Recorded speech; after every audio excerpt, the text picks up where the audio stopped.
in 18 match days across 6 weeks of knockout stage. Oh, and a friendly reminder, do not give 5 Buria to that team again, my dear survivors. Teams from 4 regions will be sorted into 3 pools to groups A, B, and C.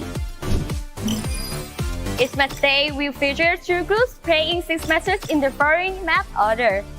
For map location will be Bermuda, Category, Alpine, Kalahari, Nextera, and the final map that will be randomly chosen each day to keep things unexpected.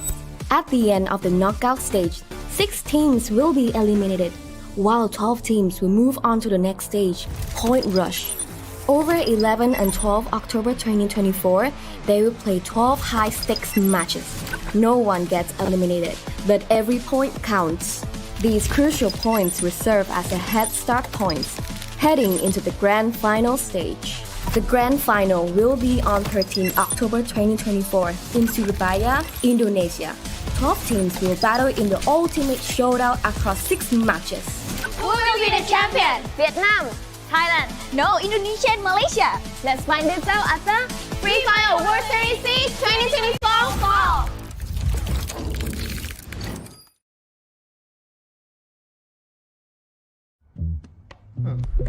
Circle it.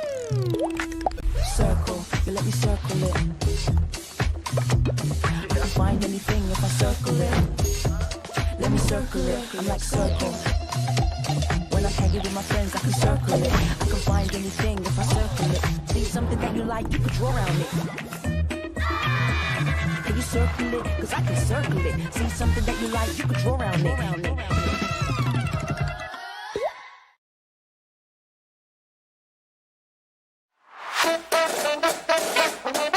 Mau lawan Indonesia? Jangan ya, Dek ya. Indonesia kali ini pasti menang. Inilah tim Indonesia, sang harapan baru. EVOS Defy, Onyx Olympus, RRQ Haju, Indostar, Bigetron Delta. Masih berani lo pada? Kita punya piala FFWS. 998 999 1,000 ง่ายๆผมคิดว่าทีมพวกผมไม่ต้องซ้อมก็ชนะได้พวกคุณอยากเห็นไหมล่ะนี่เป็นทีมของเราที่จะชนะ AG Global Attack All Around บุรีรัมย์ยูไนเต็ดอีสปอร์ตทีม Falcon Twisted Mind ไม่ต้องมาท้าพวกเราแกแพ้แน่ในปีนี้เรามีแล้ว3 ถ้วยรางวัลยังจะมากล้าท้าเราอีกเหรอ Các bạn đã chuẩn bị chưa nào? Hãy đón chờ những bất ngờ từ Việt Nam nha. Chúng tôi sẽ hạ gục các bạn một cách dễ dàng. Đây là cái team của chúng tôi nhất định sẽ chiến thắng. B Esport, WAZ, Heavy, God of War, UA Esport. Hãy đón chờ thất bại đi. Macam tu je jenis power dalam kandang ni. Inilah pasukan kita. Espen, Toda, Vamos Esport. Hey Indo, jaga-jaga ya. Korang akan rata dalam kandang sendiri. It's time for me. ตอนนี้เวลาของผม Đây là lúc của chúng tôi. Ni waktu kemenangan kita.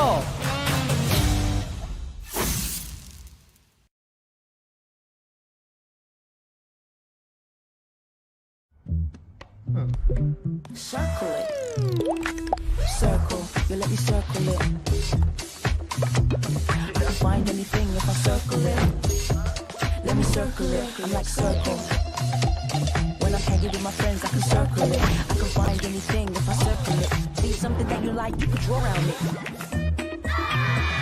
Can you circle it? Cause I can circle it. See something that you like, you can draw around it.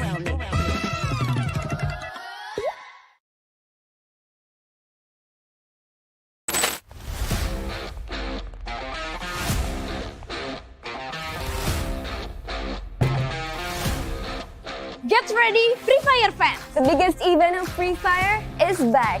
The Southeast Asia Legends will competing for the Free Fire World Series 2024 for trophy. Rivalry Series Southeast Asia 2024 Fall will invite 18 teams from 4 regions. We have 5 from Indonesia, 5 from Thailand. You know what? We have 5 handsome teams from Vietnam. Oh no! Indonesian is better. Everyone know that Thailand has the best player in the world. No, Vietnam still have the best handsome teams. And 3 from Malaysia. They will compete head-to-head to win a share of the 300,000 USD prize pool. And of course, Thailand will be the one who bring this prize back home. You know it, right?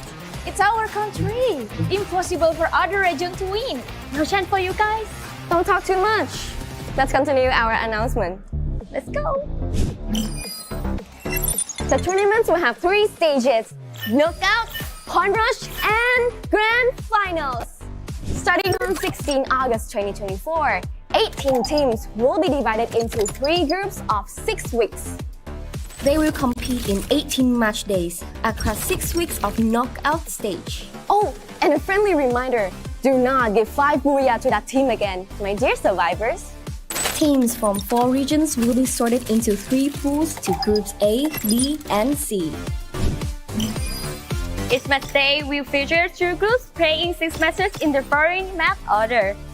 For map rotation will be Bermuda, Category, Alpine, Rivalry, Nextera, and the final map that will be randomly chosen each day to keep things unexpected. At the end of the knockout stage, 6 teams will be eliminated, while 12 teams will move on to the next stage, Point Rush. Over 11 and 12 October 2024, they will play 12 high-stakes matches. No one gets eliminated, but every point counts. These crucial points will serve as a head start points, heading into the grand final stage. The grand final will be on 13 October 2024 in Surabaya, Indonesia. 12 teams will battle in the ultimate showdown across 6 matches.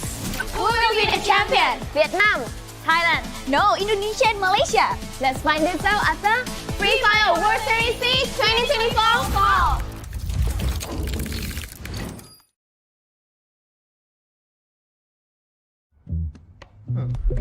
Circle it.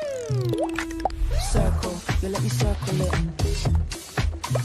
I can find anything if I circle it. Let me circle it, I'm like circle. When I'm hanging with my friends, I can circle it. I can find anything if I circle it. See something that you like, you can draw around it. Can you circle it? Cause I can circle it. See something that you like, you can draw around it.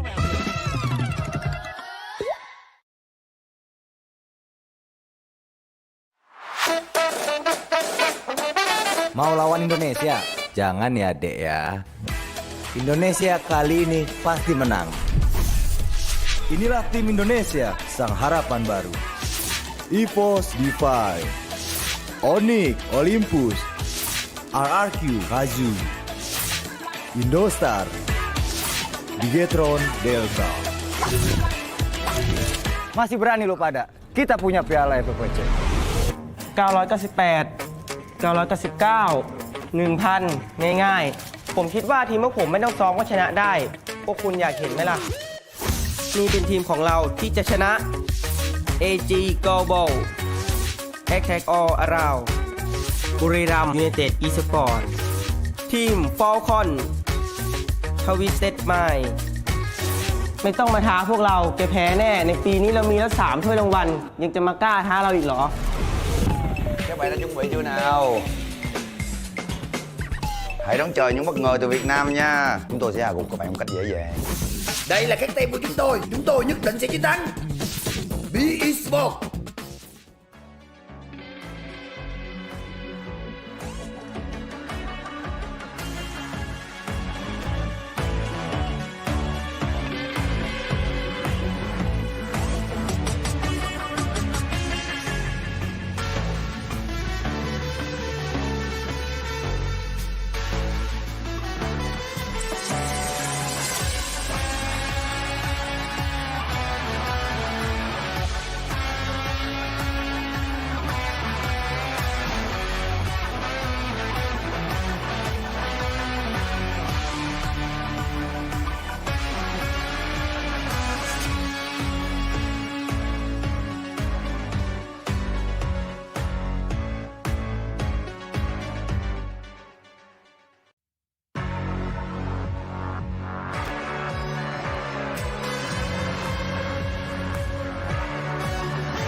Mau lawan Indonesia?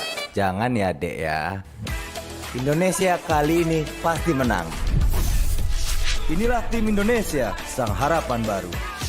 EVOS Defy, Onyx Olympus, RRQ Raju, Indostar, Bigetron Delta.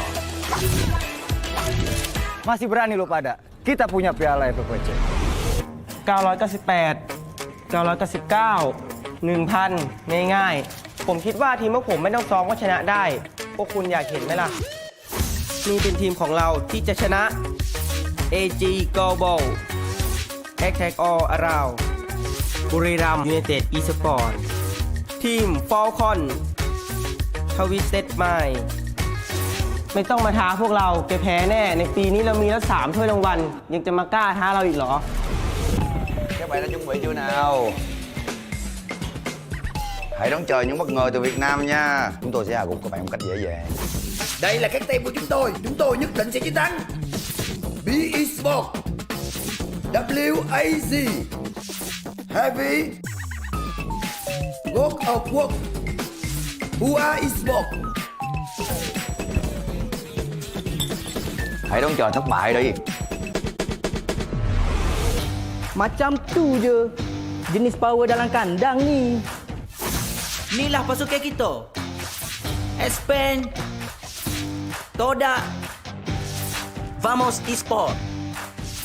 Hey Indo, jaga-jaga ya. Korang akan rata dalam kandang sendiri. It's time for me. ตอนนี้เวลาของผม Đây là lúc của chúng tôi. Ni waktu kemenangan kita.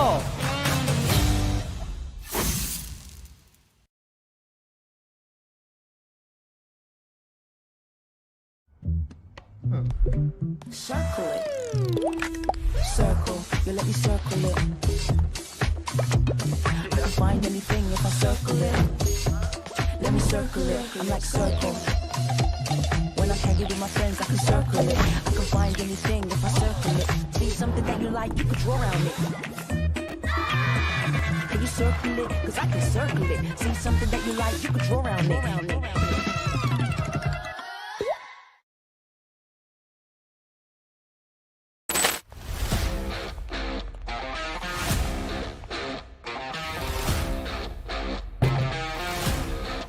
Get ready, Free Fire fans! The biggest event of Free Fire is back. The Southeast Asia Legends will competing for the Free Fire World Series 2024 For trophy. Free Fire World Series Southeast Asia 2024 Fall will invite 18 teams from 4 regions. We have 5 from Indonesia, 5 from Thailand. You know what? We have 5 handsome teams from Vietnam. Oh no. Indonesian is better. Everyone knows that Thailand have the best player in the world. No, Vietnam still have the best handsome teams. And 3 from Malaysia. They will compete head-to-head to win a share of the 300,000 USD prize pool. And of course, Thailand will be the one who bring this prize back home. You know it, right? It's our country. Impossible for other region to win. No chance for you guys. don't talk too much. Let's continue our announcement. Let's go. The tournaments will have 3 stages: knockout, point rush, and grand finals. Starting on 16 August 2024, 18 teams will be divided into 3 groups of 6 weeks. They will compete in 18 match days across 6 weeks of knockout stage. Oh, and a friendly reminder, do not give 5 booyah to that team again, my dear survivors. Teams from 4 regions will be sorted into 3 pools to groups A, B, and C. Each match day will feature 2 groups playing 6 matches in the following map order. For map rotation will be Bermuda, Category, Alpine, Rivalry, Nextera, and the final map that will be randomly chosen each day to keep things unexpected. At the end of the knockout stage, 6 teams will be eliminated, while 12 teams will move on to the next stage, Point Rush. Over 11 and 12 October 2024, they will play 12 high-stakes matches. No one gets eliminated, but every point counts. These crucial points will serve as the head start points, heading into the grand final stage. The grand final.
Get ready, Free Fire fans! The biggest event of Free Fire is back. The Southeast Asia Legends will competing for the Free Fire World Series 2024 for trophy. Free Fire World Series Southeast Asia 2024 Fall will invite 18 teams from 4 regions. We have 5 from Indonesia, 5 from Thailand. You know what? We have 5 handsome teams from Vietnam. Oh no. Indonesian is better. Everyone know that Thailand has the best player in the world. No, Vietnam still have the best handsome teams. And 3 from Malaysia. They will compete head-to-head to win a share of the 300,000 USD prize pool. And of course, Thailand will be the one who bring this prize back home. You know it, right? It's our country. Impossible for other region to win. No chance for you guys. don't talk too much. Let's continue our announcement. Let's go. The tournaments will have 3 stages: knockout, point rush, and grand finals. Starting on 16 August 2024, 18 teams will be divided into 3 groups of 6 weeks. They will compete in 18 match days across 6 weeks of knockout stage. Oh, and a friendly reminder, do not give 5 booyah to that team again, my dear survivors. Teams from 4 regions will be sorted into 3 pools to groups A, B, and C. Each match day will feature 2 groups playing 6 matches in the following map order. For map rotation will be Bermuda, Category, Alpine, Rivalry, Nextera, and the final map that will be randomly chosen each day to keep things unexpected. At the end of the knockout stage, 6 teams will be eliminated, while 12 teams will move on to the next stage, Point Rush. Over 11 and 12 October 2024, they will play 12 high-stakes matches. No one gets eliminated, but every point counts. These crucial points will serve as a head start points, heading into the grand final stage. The grand final will be on 13 October 2024 in Surabaya, Indonesia. 12 teams will battle in the ultimate showdown across 6 matches. Who will be the champion? Vietnam! Thailand? No, Indonesia and Malaysia. Let's find this out after.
holding on Olympus scores a hat-trick in today. Buat hari ini sih nggak ada, soalnya kan kita yang buya.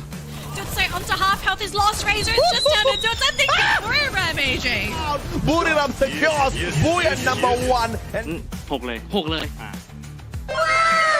attack all around. Foki strike to survive. Riptide Rhythm drops the defenses. Malaysia with the first Buya through Toda. Saya rasa ya mulai minggu ini kita bolehlah berbuat lebih banyak. Yeah, Falcons trying to focus on Onyx first before dealing with RRQ. Siap aja. Back this down, Ma'al with the close quarters connection. Mini Uzi! Finals! Semoga aja kita bisa lolos ke grand final.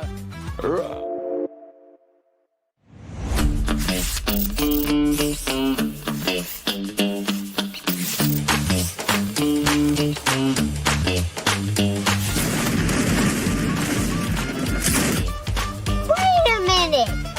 Who are you?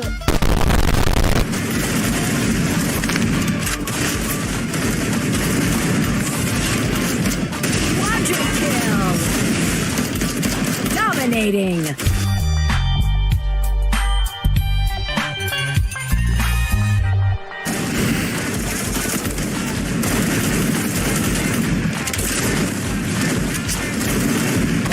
Rampage.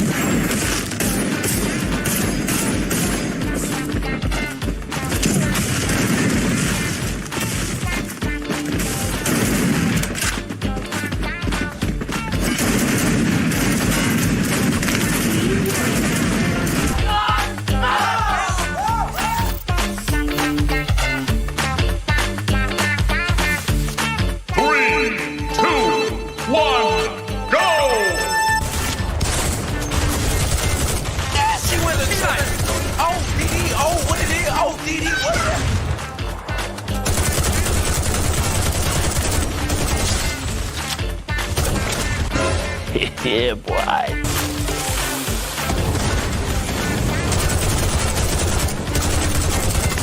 Wipe out.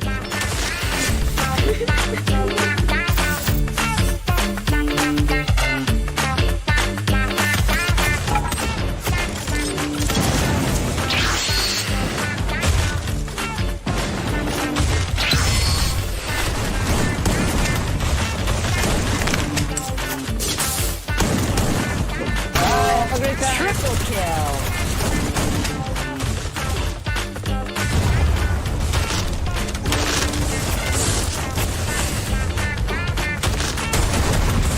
Why are you running? Why are you running?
Quadra kill. I will kill you.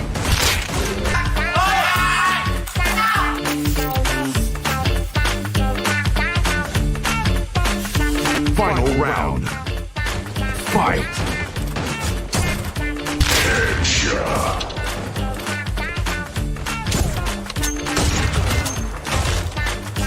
Triple kill.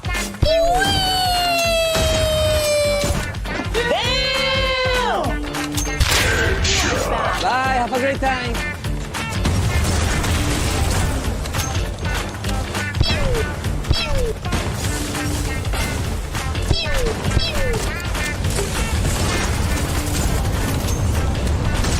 Perfect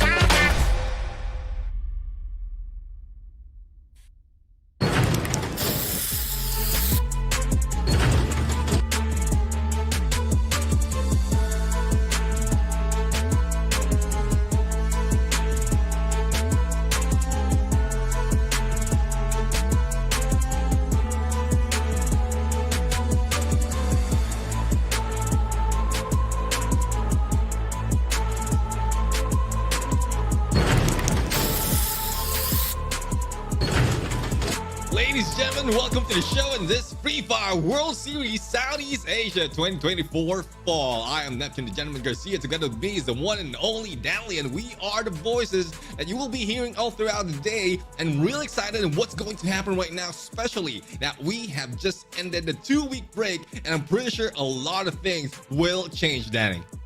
Oh, definitely. I think in particular for all of our Free Fire fans out there, you guys know that we just had a patch update and it literally dropped at the beginning of this month. So our teams, they have had 2 weeks to get ready with this patch.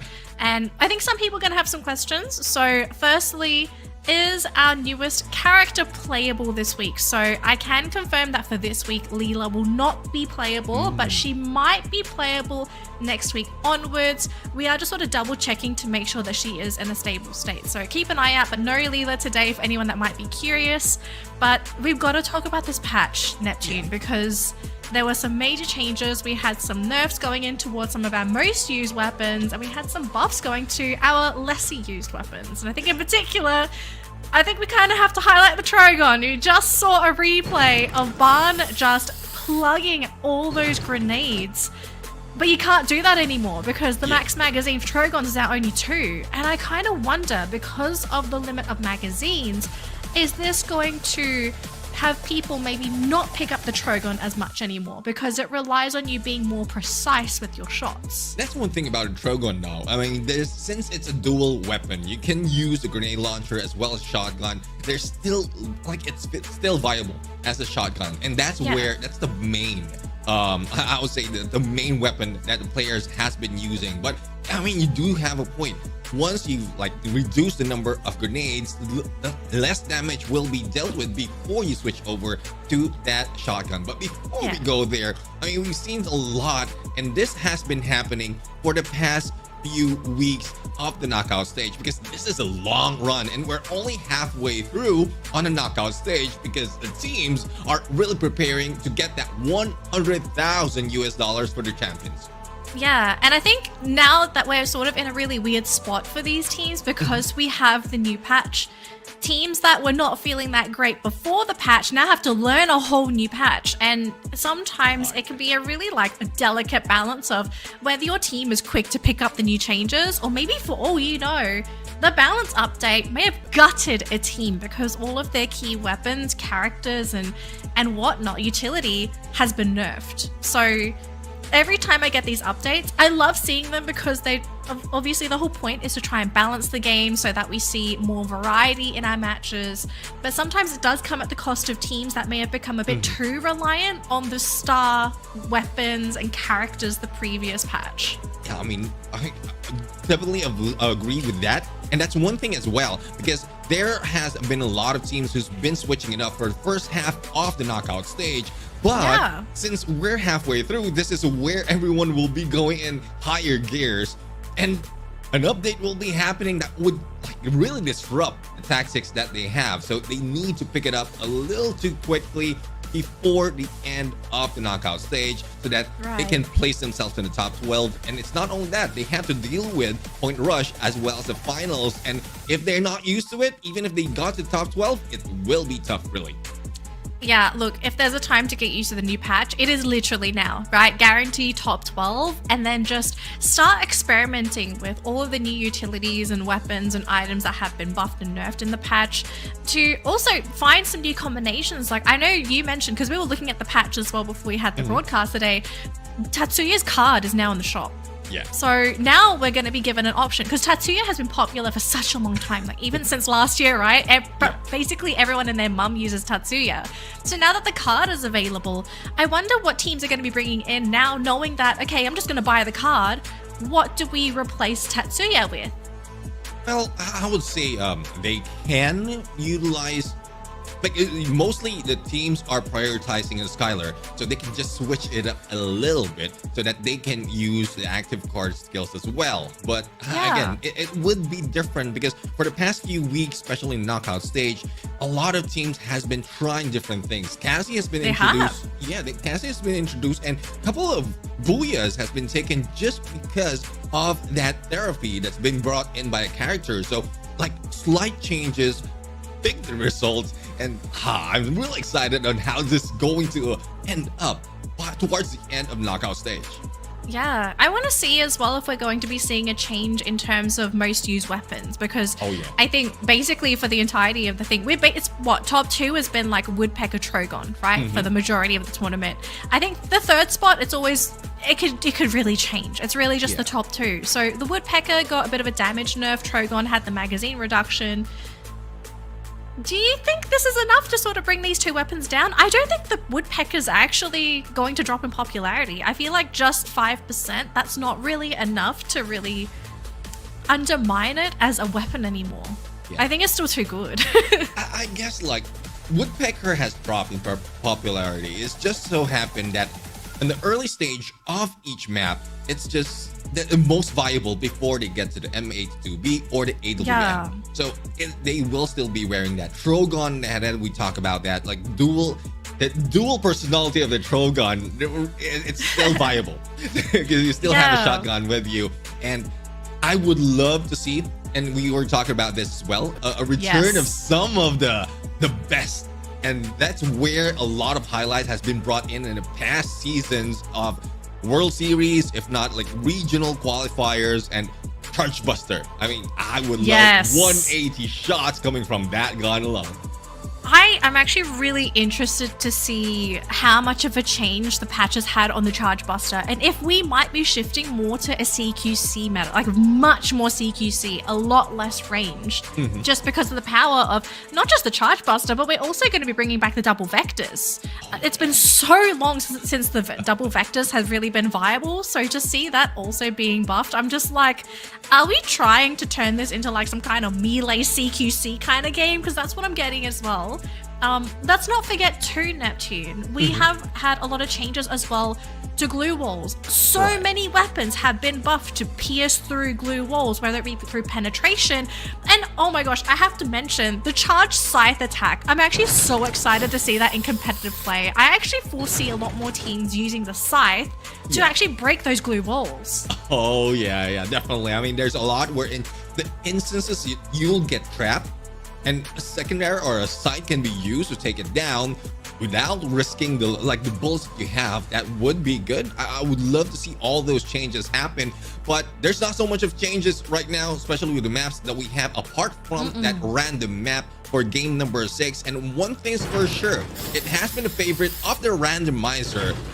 It would be Alpine as well as Bermuda. From last week or before last week ended, it was just all Alpine, but Bermuda caught up. The question is, when will Nextera catch up on that game number 6? Because it's being left behind only 16% every time, all throughout the maps that has been played all throughout the knockout stage. Look, I think at this point you just say unlucky, especially for teams that want Nextera, right, as that final map, because sometimes it's do or die for that last map and you need to have something that you're comfortable with. So for the Nextera teams, they're not feeling too good. Maybe today's the day, maybe today we actually have Nextera as our final map. We'll just have to sort of leave it up to chance and see what happens, because I mean, I'm okay if it's like another Bermuda, but I mean, if I had a choice, I kind of just want some more Kalahari, because Kalahari is always fun to watch. And a lot of, back then it has been a favorite. Now it's becoming the most hated map once again. Hang on. It's always been most hated. I've spoken to a couple of people and not one person I've ever spoken to has been like, oh my gosh, I love playing on Kalahari. It's been the complete opposite. So don't blame the teams if they don't like playing on it, because truly it is a nightmare of a map to play, but to watch, that's a different story. Because I'm not the one playing. Yeah, I mean, I'm speaking with how well some of the teams are really very very proficient in terms of Kalahari. That's where they get a lot of elimination, especially with double sniper setup. Like even seasons before, there's a lot of different tactics that is being brought in, and this has been put dead smack into the map pool. So that really disrupts a lot. But now even the map schedule has changed. A lot of things has changed as well, even the groupings. So this season's alone of the Saudi Asia FFWS has been very disruptive for the team, but hopefully they will benefit in terms of experience as well as understanding, so that they can bring it when it comes to the World Series itself. Yep. All right, folks, it looks like we are ready to jump into game number 1 here. It is none other than Bermuda, the map we all know and love. We'll have to see what happens here for game number 1, because after this 1-week break, what have these teams learned? What have they discovered? Are we maybe going to be seeing a new top dog on the leaderboard? Let's jump into game number 1 and see what happens here and who gets our first booyah. I'm so excited, Neptune, because whenever we have these balance changes and also the first map after a break, you really can tell who has done their homework off of game number 1. Yeah, definitely. I mean, you will see like a lot of teams will be switching up in terms of drop zone, because even from before, Todak, Expand, like Malaysians always dropping it against each other, and that's a reason as well why they're being left behind. So let's see if any one of them will be making those change. And as you can see right now, we have GOW on this trip going against Attack All Around, and Barium United, it will be left alone. Clock Tower now is out in the open. Only one BE Sports is in there. So I guess this is what we're talking about. They have changed their ways because they know they were failing before. Yeah, as well, I kind of want to mention this too. Teams were, interestingly enough, quite passive on Bermuda at times. So to see teams try to sort of pick things up, I love this. But for God of Wolf, though, to already be down 1 player and to now be basically chased by Attack All Round, I hope they get the weapons that they're looking for, because this is not going to be an easy battle. Yeah, definitely not an easy battle, but the recovery or the revive has been brought in. But it's a good, how to say, insurance policy, but hopefully there's no one in there waiting for them on the other side. The Indonesia on one side has the approach of Limit, might be able to go in for the pinch against the 2 players of GOW, but as you can see, Cougar and 2 players from Attack All Around is moving away from that formation. So I guess they're cutting the approach, and Limit from afar, not even targeting GOW. It is Buriram United that spotted, and that will spell trouble with 3 teams in this area. Yeah, and Dian also knows the position of Limit too. So God of Wolf, they're not going to be basically ambushed from that corner. But look at this, the Cougar coming in with the vehicle to come and reinforce his teammates. And God of Wolf, poor Tao, he's all alone against 2 players from Attack All Round. He has the glue walls thrown down too, but I don't think he's going to be able to do it all on his own. 2 versus 1, down to 9 health, and he does get dropped there. Oh boy, but Dian coming in for the rescue, getting the down himself. Yeah, and there you go. The trade-off has happened, and let's see who will be backing off. Though Attack All Around is kill leader at this point, but not so much there on the elimination. We are seeing Jump God as well as Cougar for the shot, while Limit is being focused right now. But this is a deadly combination, and we're seeing distraction being brought in by 2 players of Attack All Around, leaving Limit to get a good angle. We've seen what he did to Wasana and the kill feed earlier. We might be seeing GOW going down 1 at a time. Distraction plus long range, Attack All Around is becoming trouble at this point. They are becoming trouble, and unless God of War can somehow stabilize, try and find a safe spot, some kind of vehicle, anything to just get out of the vicinity, I just see their players going down 1 by 1. They're going to be able to get Dian here as well. Poongod does get dropped in the meantime, but I mean, Attack All Round, they've got their entire team here. God of Wolf on the run. This is a really tough game here for this team, and if Ton goes down, which he does get sniped, Limit! Incredible sniping job. Yeah, I mean, Limit has been one of the guys in the highlight that we had earlier, and it is not because of like any flashy plays, because he's done a lot in terms of sniping, even beating Moshi, even beating Zoo at some point. But right now, speaking of which, they are going against Buriram United, and this is a chance for them to really prove that Attack All Around has done a lot, because from the past, before this day started, Global when we talk about the group. So there is still a lot to travel, but yeah, still the same though for AG Global and Attack All Around, and 22 points to get to that 4th spot. So there's a better chance for them, and they're taking it right now. Aggressiveness is on point for Attack All Around. Hopefully they just don't fall short towards the half of this map. Oh, this could be a bit of a tricky situation here because AG, we know this is a very aggressive team looking to advance onto PE Sports, but they just need to get that vision. And they actually found Nero. Oh boy, Nero, their scout is down. PE Sports, they're stuck in that compound. What do they do? Oh, let's see what they can do. I mean, we've seen a decline of gameplay, or I would say decline of performance from PE Sports. We're expecting them to perform a little bit more because of the experience that they have, especially on EWC. But right now, they're being left behind. Even like going back to the basic, they are struggling to do that, and even AG Global stopping them to try that once again. Though AG Global slowed down on being aggressive, they're like aggressive in close range. Because most of the time, they're very aggressive on the long range, especially with Do on the snipe.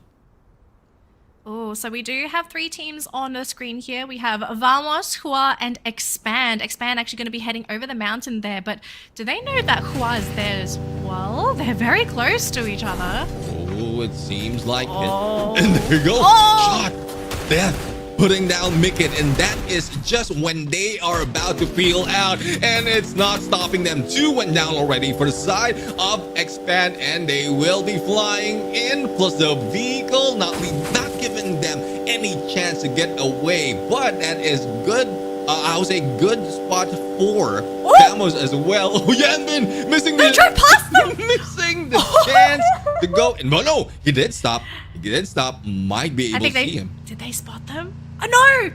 They didn't spot them, but they do see Ketchik and Mikit coming in. But hang on a minute though, I think Shin spotted them instead. He had his own vehicle! Expand! They thought they were going to be able to get the revive sim, but they have had their 2 last players spotted, and also their dropping players in spotted as well. What a horrible start to the game here for Expand. They are going to try and recover this as much as they can. Axel is down, 4Cap is down. It's down to Mikit and Ketchik to try and keep this game alive. But look at this though, Vamos maybe sticking their nose into Hua's business, and they get death! June right now for the elimination of one of the players of Hua, and that's when one of their players, or Hua Esports, has just been revived. When they thought they will get or take advantage of that team, they are being gunned down. Pinch right now. Riptide Rhythm being brought in by Vamos, plus the Pinch being pushed by Vamos. Legolas right now, the coach in the game. I love how it's showing up right now. Let's see on how it will perform all throughout this day. Oh man, and Moshi actually getting the secure in that engagement too. This is such an awkward spot for Hua. And oh my gosh, look at this Wasana! He gets McRory. Vamos! They're like, where are these shots coming from? And little do they know, on the other side towards the inner circle, they have Buriram watching them like a hawk. Oh, Vamos, I hope they're going to be able to find another way in, because there's no way that they can bypass Buriram here. Yeah, I was excited seeing Legolas back in play. I was thinking that he will like sitting it out. He's the coach now of Team Vamos, but no. He said this is the chance for things to be turned around, and I guess with the gameplay that we've seen, I mean, they had elimination, just trying to if they survive, but United Esports, a good chance they get a lot more in placement point. But RRQ, speaking of placement point, the team that has a lot in that department is putting down an attack all around the aggressive team that we spotted from the early part of this day. Oh man, Don't Cry is in such a dangerous position, but if he lands a really good grenade or just a couple of very unsuspecting shots, AG could be surprised here. They do have a couple players on the roof and a couple players just around the building here. Don't Cry. If he can get the secure somehow, that'd be fantastic, but it looks like they have stormed the upper ground. Barn, first player to go down on the side of PE Sports. Oh no, I think things are just absolutely going sideways here for PE Sports, and Nero, last person to go down, and that's going to be it. PE Sports, first team to be eliminated in game 1. And once again, PE Sports making mistakes after mistakes. Even the decision of trying to go in flank, like go across the compound, get to the window. Don't Cry has been taken down without pulling out any of the weapons, as well as taking shots against the team. So it's not looking good for PE Sports right now. Hopefully they can turn things around. RQ though is going in for the rooftop gameplay against AG, and this is Dead Smack and everyone else. So they need to move fast and finish this off quickly. Otherwise, they will be rushed in by a lot of teams in a bit. Very possible. But this is also classic RRQ, the team that loves to sort of get into that circle and get into position first and kind of let those teams walk into them. And it looks like for them, they're just trying to find that spot where they want to be. Unfortunately, I don't think they realize they could be neighbors here with AG Global, which they have spotted, but Abe just gets clipped in the head.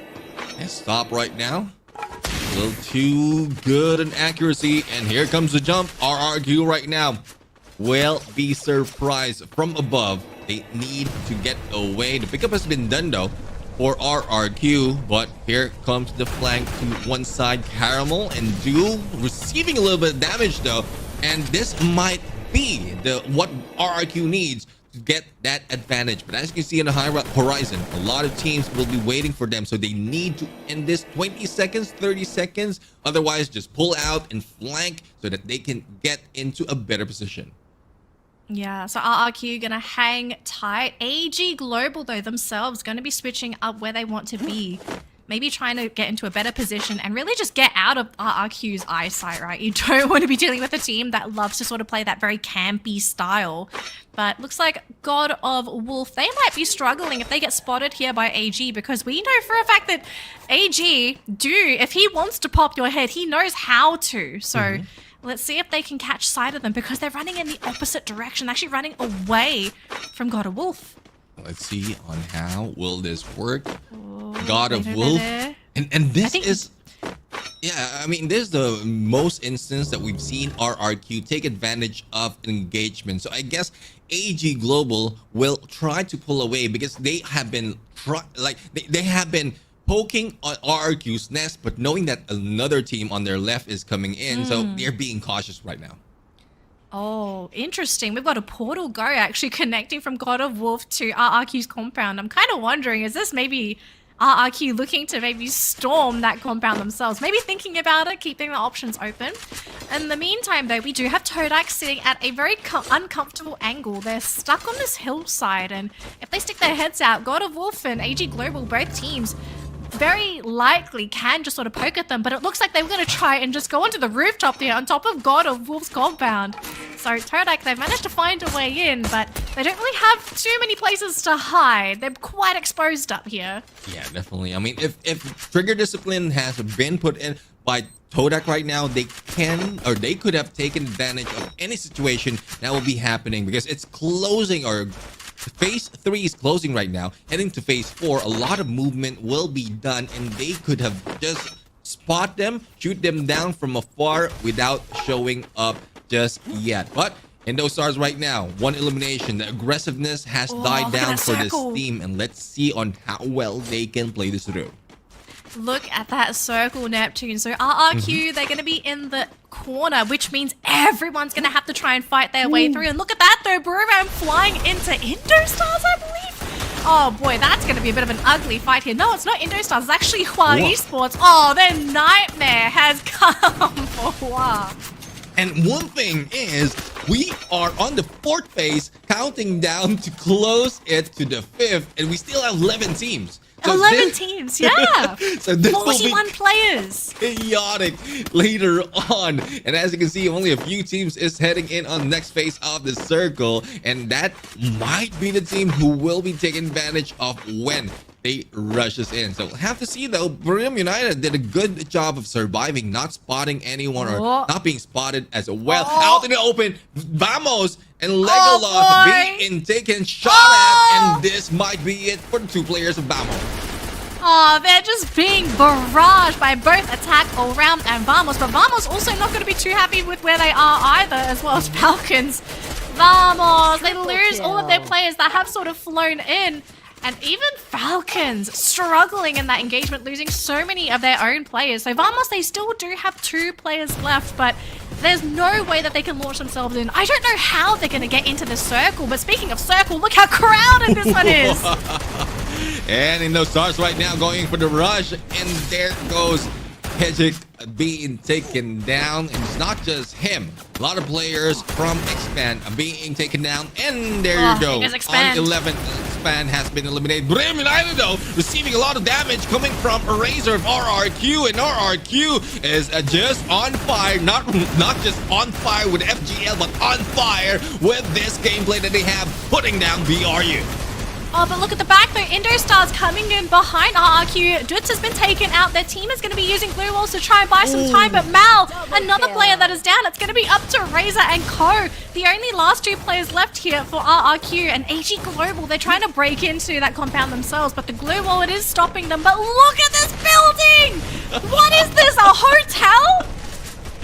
Oh, this is rush hour for this compound, but as you can see, RRQ is peeling out, says, I don't want to do anything. I don't want any part of this right now. And AG Global, though it's not that evident, 10 elimination shows how aggressive they are right now, and they are going against Indostars, putting them down, and Indostars eliminated at 9. Indostars are out. Couple teams still outside that circle though. RRQ stuck within this little wooden compound. AG Global though in a very comfortable spot. Oh, I think we just lost a player from Vamos there. But this circle, it's moving. And AG Global and RRQ, they're going to have to start moving at some point. And look at that gap RRQ has to somehow cross. And for the rest of the teams within the circle, it's free, easy pickings as they try and eliminate these teams coming in. But look at this though, AG being left alone going after Hua, who's stuck on that low ground. No one's going to be attacking them at all. Ju still providing a lot of support from that distance, and RRQ stuck behind that glue wall. They're trying to go in, but they're running into God of Wolf. God of Wolf right now trying to stop them. Dian managed to survive. Demon as well, but let's see, Ton can survive. Razor is down and RRQ is out.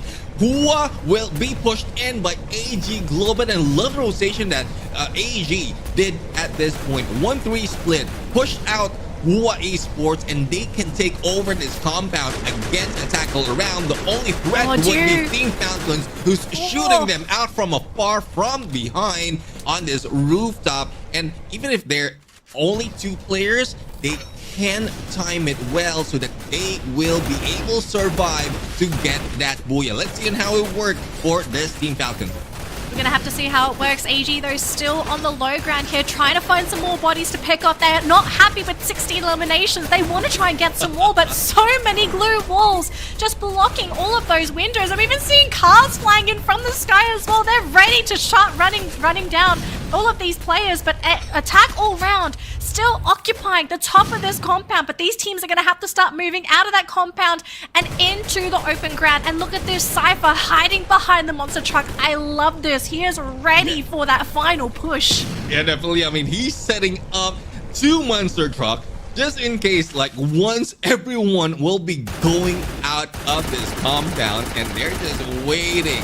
And this is really where patience will be a virtue, especially if they get a lot more of elimination. Up to 18 already, and Cougar is down, and rescue might be happening. That was just bait for AG and Jump God. Poon God, the only one remaining, plus Limit inside. I think Attack All Around is being attacked all around, but Do has been taken down, and that is brought to us by 2 players of Team Falcons. But Saifa managed to take out Attack All Around.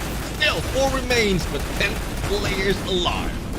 Oh my gosh, Falcons, they still have 2 players. They're going to try and play around AG Global. The monster truck is in action. They're running out of space, and look at this. It's coming into play. We've got some roadkill here. Peter, first player to go down for Falcons. But look at this, though. Limit still hiding within the compound. He's going to be able to get 2nd place for the team. Actually, could they maybe win with Limit? Oh, let's see. I mean, Limit has been healing up a little bit too early. And no! Denied! Limit for the booyah! Attack all around! A medic gameplay for this game number 1. Oh my gosh, what is that, Neptune? Bermuda. 4th, 5th circle, 11 teams, 41 warm bodies on the map. We saw so much happening within those last 2 circles. This is game 1 today. Yeah. I cannot imagine what's going to happen during these next couple of games, but I can really tell these teams are putting a lot of thought. They've spent that past week, right, they spent that week doing their homework, trying to figure out what to do, and obviously experimenting with the update to figure out what is and isn't working. Because if we did the comparison of play styles from just this one game of Bermuda to our past week, vastly different. Yeah, definitely. It's very, very different. And I still can't get my mind out of that final gameplay that we've seen. It was just AG Global already set up to go in for that booyah. It just so happens that Team Falcon is in the mix. Team Falcon took out a duo, and to our surprise, Limit is in there. He was the first one who started healing up, and he was the last one to go down for that booyah.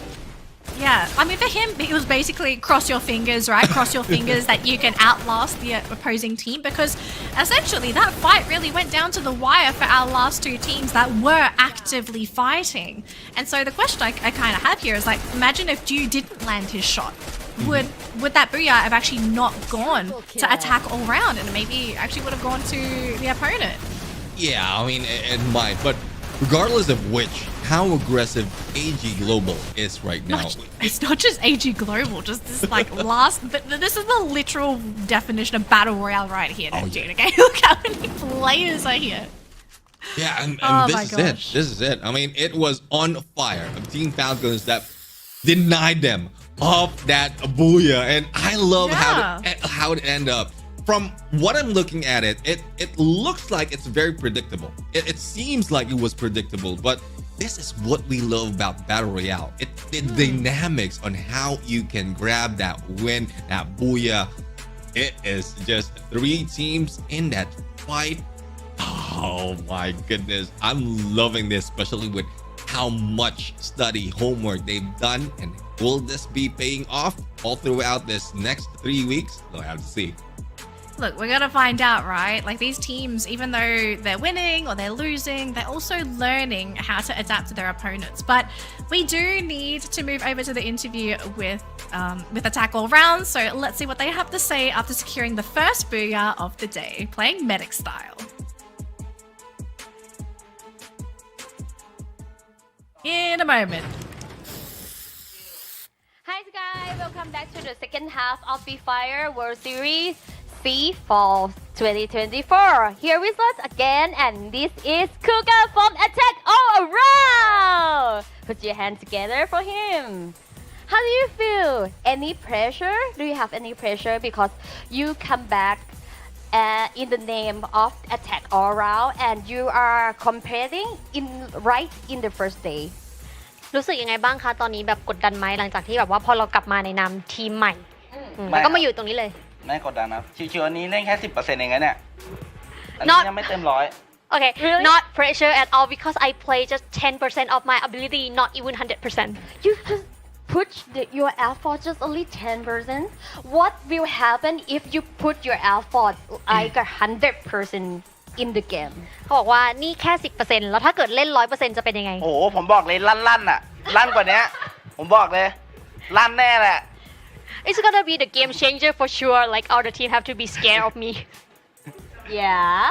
So this is the first time for you to come back in the league. I'm so exciting for you guys. And do you want to say anything to other regions because you came here? เพราะว่าเราเพิ่งได้กลับมาหลังจากที่แบบมาครึ่งหลังมีอะไรอยากฝากถึงรีเจียนอื่นไหมคะเพราะว่าเรามาแล้วตอนเนี้ย อ๋อไม่มีครับรอดูผลงานดีกว่า Nothing, just wait and see my performance. Okay, let's ask about your team because you are in the second half of the team, right? Okay, I want to ask that. Do you have to change anything to fit to the new team? เนื่องจากว่าเราเพิ่งย้ายเข้ามาในทีมเนี้ยมีอะไรไหมที่เราต้องเปลี่ยนปรับให้เข้ากับทีม ก็มีบางส่วนครับ เช่น การนำเพื่อนอะไรอย่างงี้ Just some part like the call out in the game or lead the team. Oh, because of you said about the call out, I heard something that you are the only one who praying while shouting in the same time, and that's very nice for me. How shouting and while praying help the competition? เนื่องจากพูดถึงว่าเราเป็นคนแบบหลีดเพื่อน แล้วเวลาที่เราแบบเล่นอยู่เนี่ยเราก็เสียงดังค่อนข้างตะโกนเลยซึ่งส่งผลต่อกับหูของพี่ยูมากเขาเลยถามว่าแล้วเล่นไปตะโกนไปมันส่งผลยังไงมันช่วยอะไรบ้างมีไฟครับลั่นอ่ะพร้อมลั่นอ่ะดาวผมลั่นเลยอ่ะ เวลามันช่วยยังไงกับเกม โอ้โหมีไฟครับก็แบบใช่it's like hitting the fires and feeling to win eager to win the game So he shout like praying like high up the team that's it that's why others always shout and pro players always shout when they have a competition any tips for your fans last question แล้วมีเทคนิคอะไรอยากแบ่งปันแฟนๆไหมกับเรื่องการตะโกนระหว่างเล่นเนี่ยก็ตะโกนเยอะครับมันทำให้ตัวเองมีไฟแอคทีฟตัวเองครับ It's like when you play, you focus and you keep shouting is high up yourself, let you focus on the game. So he think it's better to shout what you think. It's like relate your true self. Oh, okay. And this is the tip from Kuka from Attack All Round.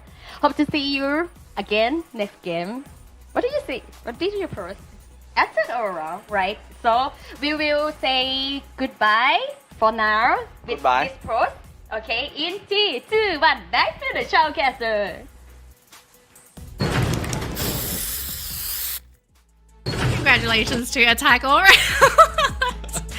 I can't imagine how loud it must be playing with Attack. The fact that Cougar basically just admitted, like when they're playing and he want to motivate the team, he starts screaming. So I'm like, that explains why some teams just start screaming. But I mean, if it works for them, it works for them, right? Yeah, but I'm imagining that was like just to sugarcoat how like the shouting, because I'm pretty sure the shouting is not just to motivate, also like to it hypes them up, but there's a lot of emotion that is being brought in, because like Cougar, especially for Cougar, he it's only a month that Attack All Around, or he has left Team Falcons and he's now part of Attack All Around, and there's a lot to prove being in a different team. So I guess that passion, that energy, is just showing up on the gameplay as well as on the LAN setup itself. Yeah, and I do appreciate that he did sort of share with us the fact that, you know, when he made that move, he had to sort of adjust his communication style with his new team, right? Because when you change to a different team, you're playing with completely different people, and sometimes teams have vastly different ways of communicating. And for him to be able to adapt so quickly, I think that's a testament of just how good he is, but also maybe how receptive that his team members are of him as well. Yeah, definitely. I mean, I love how they're turning up right now, because Attack All Around, I mean, from the early parts of the knockout stage, they were not doing good. They're not doing well, but slowly, every week, they are showing up. Every week, they're coming up in each match. And even on the next map, on the next map of Purgatory, currently out of this group, they are second, next to RRQ from Group B, and they had two Booyahs already in this map. So a huge potential that this can be a back-to-back. Could be a back-to-back. It's going to be a big boost of points for the team as well. Maybe a big moral boost. I think that in particular would really push this team next to the next level. I mean, the fact that they said they're only playing at 10%, you know, it kind of makes you wonder, like, what's the 90%? Like, what's the other 90% look like? I don't think they're going to show us until, like, the playoffs. So just relax, guys. You know, Attack All Round. They're going to attack whenever they feel like it, but they will attack all round in the final. I promise you. But go on.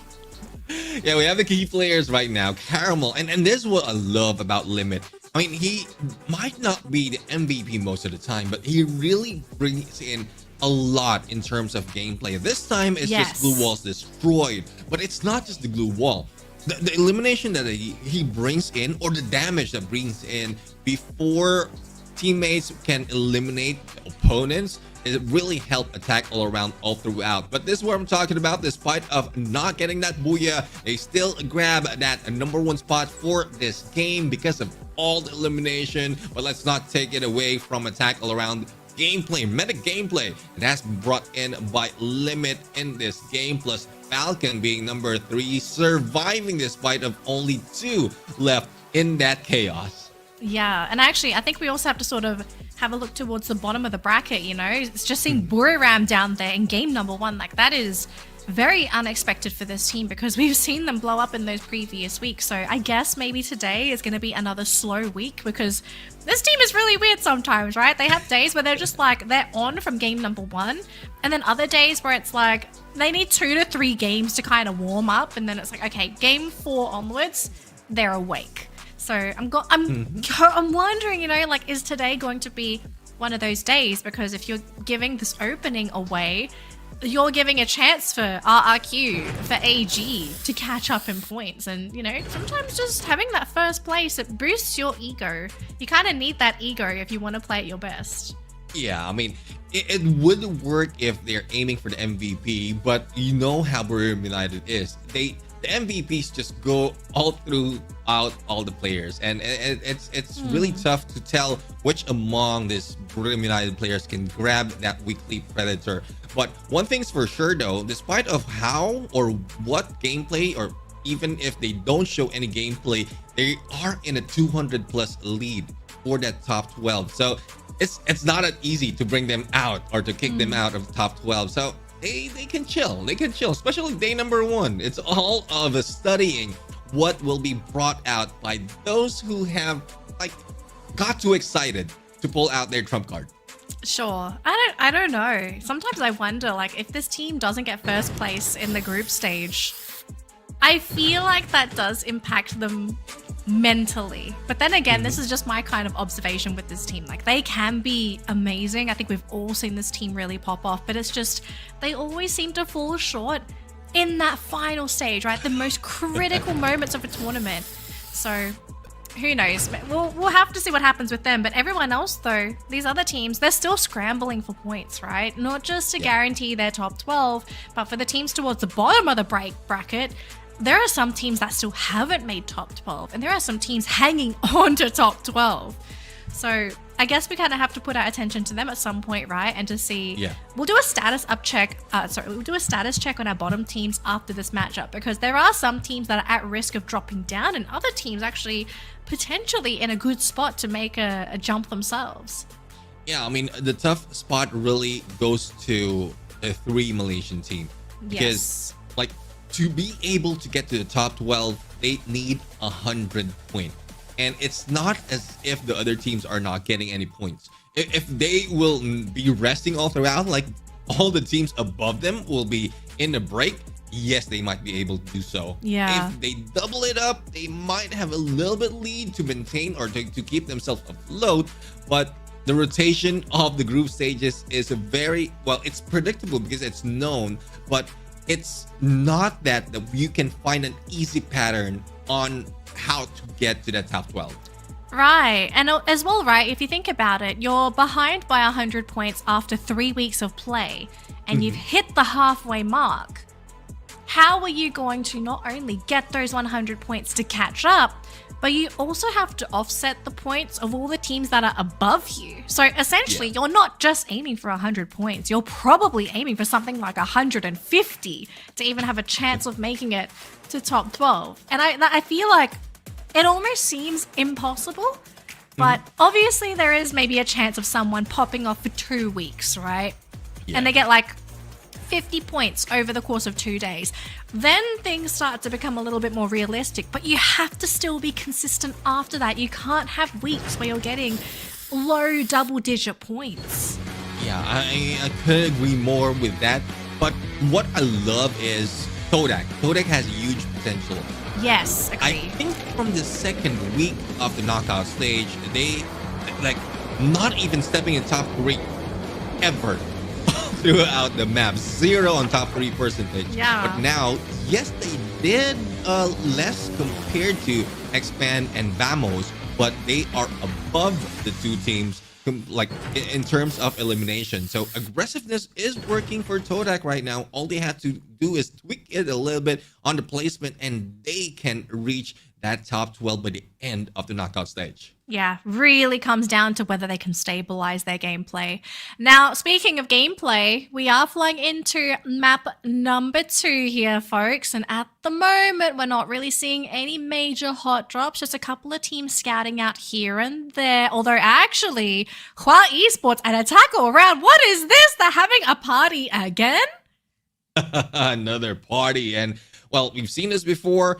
At some point, one will be losing out. So let's see on how it will work out for this team. There goes Shot Poppy right now through the window, a tackle around. I know they have like the momentum, but it would be really, really heartbreaking if they lose out on this in the early part. So let's see on who's having the advantage. It's a 1-3 split already for attack around, the usual gameplay that they have. And most of the time, if they pull this out, they start winning. Oh boy, they gotta land those shots in. Shin on the side of Hua has been caught out. He does have his teammate there to pick him up though, so unless a tackle run can somehow finish that off. Oh, but they drop him again, and look at this, they're looking to storm the grounds there. Cougar, he's there. Yanbin's gonna go down as well. Hua down 2 players already. It's now down to Poppy and Death to somehow get out of here, to buy their team back and hopefully to stabilize. But on the other side of the map though, it looks like Boriram's Moshi has actually found one of the players of Vamos. Now let's see who's going to win that fight later on, but this time it is a struggle for Y Sports. Poppy and Death being rushed in, and they don't have any coins to buy back all their teammates or those that has been eliminated. And there goes the takedown, and this might be it. No elimination just yet for Y Sports. So I guess they do have, and they are still alive in this battle. For now. Oh my gosh, I've been watching the kill feed though, and I'm just seeing all the Malaysian teams constantly in battle. I've seen Vamos, I've seen Todak, I've seen Expand, and the fact that Boriram's peppered in as well. It seems like this has been a really tough match for the Malaysians, and maybe even, this is a bit hard to say because we didn't really see what happened here, but maybe some regional cannibalization. Yeah, that's one thing. I mean, this has been happening week after week. It's because of how they're placed in how they're placed in the overall standing, as well as the comfortability of going against them. But pretty much in scrims, it's the same team going against each other. So yeah, we can take them down, we can beat them up, but that's only the part where they might do some damage. And later on, once AG jumps in or other team, they will be put down, just like what we saw. There goes Fikri. Now, AG, it looks like they might have been spotted here by Indostars. Feist is there, so I think they are aware of AG's placement. Now, keep in mind, AG, they are a little split for the most part, but we're going to have to see if anything happens. It looks like for now, no gunshots. They're just busy looting, so bit of a dangerous encounter, but thankfully nobody decided to pull the trigger yet. Just keep it slow. Don't give too many of those eliminations away, as Legoloth going to be caught by Moshi, and Trap's going to go for 2 buybacks there for Raja and his teammate there. So Todak, it's just constant buyback game it looks like for them. Yeah, I mean, that will take a toll, and instead of focusing on weaponries, everything that they need for the battle, it's more of reviving their teammates. So let's see on how will this work. PE Sports now 1v4 situation. Stop is not stopping at all. FGL pulled out, but no, it is not him, just alone. Backup is already in there, and the damage being received by Nero. They need pull out, and this will be out in the open with Caramel bringing Sypha back, and PE Sports seeing a little bit of a good gameplay for them, but it's only one, and they might be baited to be shut down later on. But no, Caramel has been taken out. Wow, pretty big victory there for PE Sports to pick up 3 eliminations on AG of all teams. Now, of course, there were some buybacks that happened, but this is going to cripple AG in this mid game because they're going to be down on loot, and oh my gosh, they've actually managed to find you. Let's see on how well they pull that off, but this time onto the hills, RRQ and Team Falcons. So RRQ has been doing like very, very good all throughout the knockout stage, or the first half rather, but Team Falcons is in a slowdown, and pretty much the same what we've seen. But no, there goes Racer bringing On Fire down right after On Fire brings down one of the teammates. Roro has been brought out, and there goes one more. Razor taking a hit against Razor. Trade after trade, these two teams are not letting go. Oh my gosh, Falcons, they are picking up their players, and unfortunately for RRQ, they are in such an awkward spot. Mal has been isolated. He tried to go for the pickup onto Razor. Unsuccessful in that, and that means we're now down to our final player, which is Dutz. Actually, no, Abe is around. I think he may have been brought back, so unfortunately for Dutz, against an entire roster of Falcons, will be brought down. Basically, we're looking at a reset here for RRQ, unfortunately. This is going to be a really tough game to come back from. Yeah, really tough indeed. And tough as well for AG. They thought they had advantage going against Todak right now, but AG Global is in trouble. Only one elimination and 2 players remaining. And let's see if they will be able to get to that vending machine in time. Why back to teammates? He is a little bit rich with 800, but not as rich as Limit right now with 2,000 coins on his bag. Well, Poon God has been dropped on the side of attack all round, but God of Wolf maintaining their compound, so bit of an awkward one here for attack all round. They do need to expose themselves if they want to try and storm that compound, but I think they're thinking against it here because it wouldn't be wise to run down that hill. So these teams keeping an eye on each other for now. No more engagements unless someone sort of comes in between them. But actually, look at that though, AG.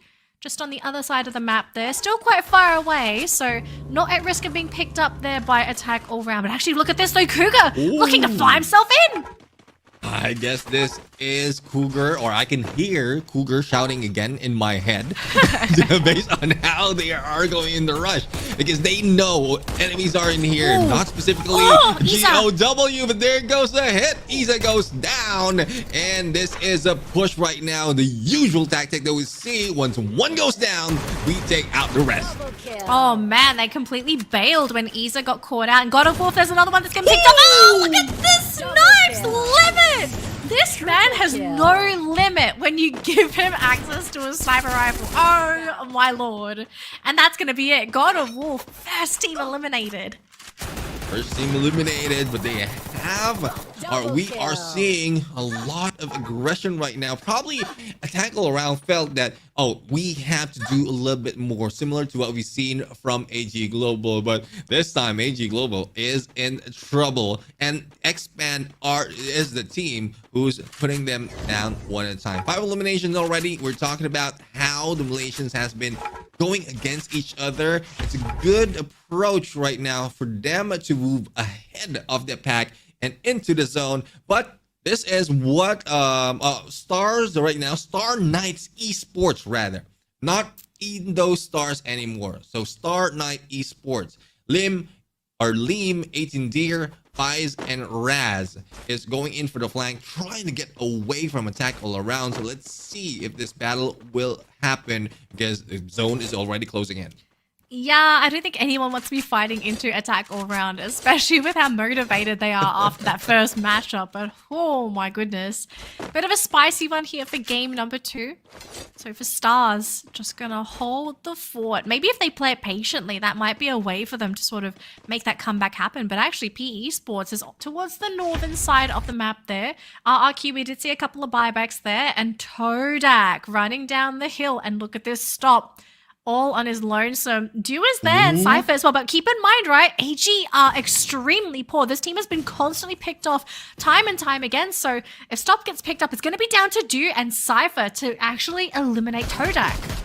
There you have it. I mean, FGL plus the flank, or the pinch rather, by Todak. It's looking good for Todak at this point, but they're still playing it outside of the blue, and they're making a lot of noise. This will attract the attention of those already inside of Circle, but we're not seeing anyone on the horizon though, but there might be a few who will have their crosshairs directed onto Todak. So out in the open, might be in trouble, but this time working a little bit well compared to what we've seen earlier.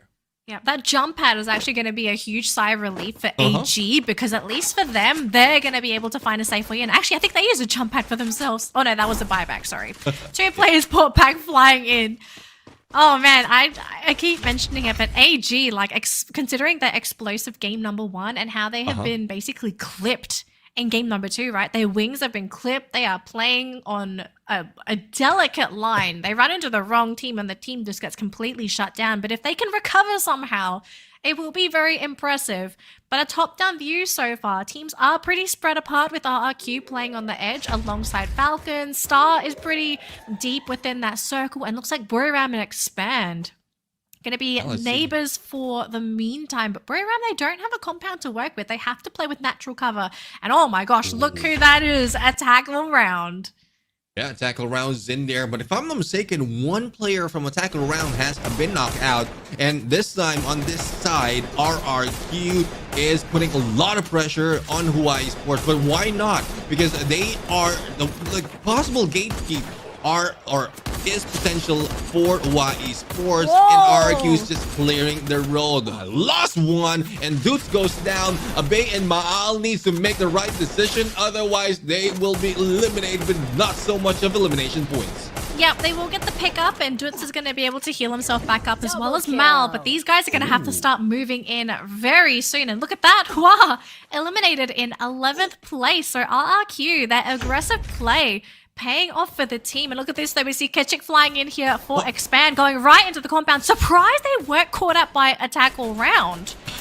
and that is a questionable move. Turdak! Jumping in the middle. And this is back to the initial drop. It's like they're just hot dropping each other. Expand and Todak. And this is in between another Malaysian team and the one team that grabbed the Booyah earlier, who's kill leader at this point. It is insane how the Malaysian teams just keep running into each other. You got Todak going into Expand's compound. You got Vamos there. Axel, I don't know how this man did it, but he snuck into Vamos' compound. He's on the low ground since Vamos are on the high ground. But look at the other teams, though, Ju. The last remaining player for AG, it seems, all on his own. He's going to have to play the survival game, but it's going to be so difficult. As I'm also seeing a couple of eliminations. Mal is down from RRQ, so RRQ also struggling to even get in the circle.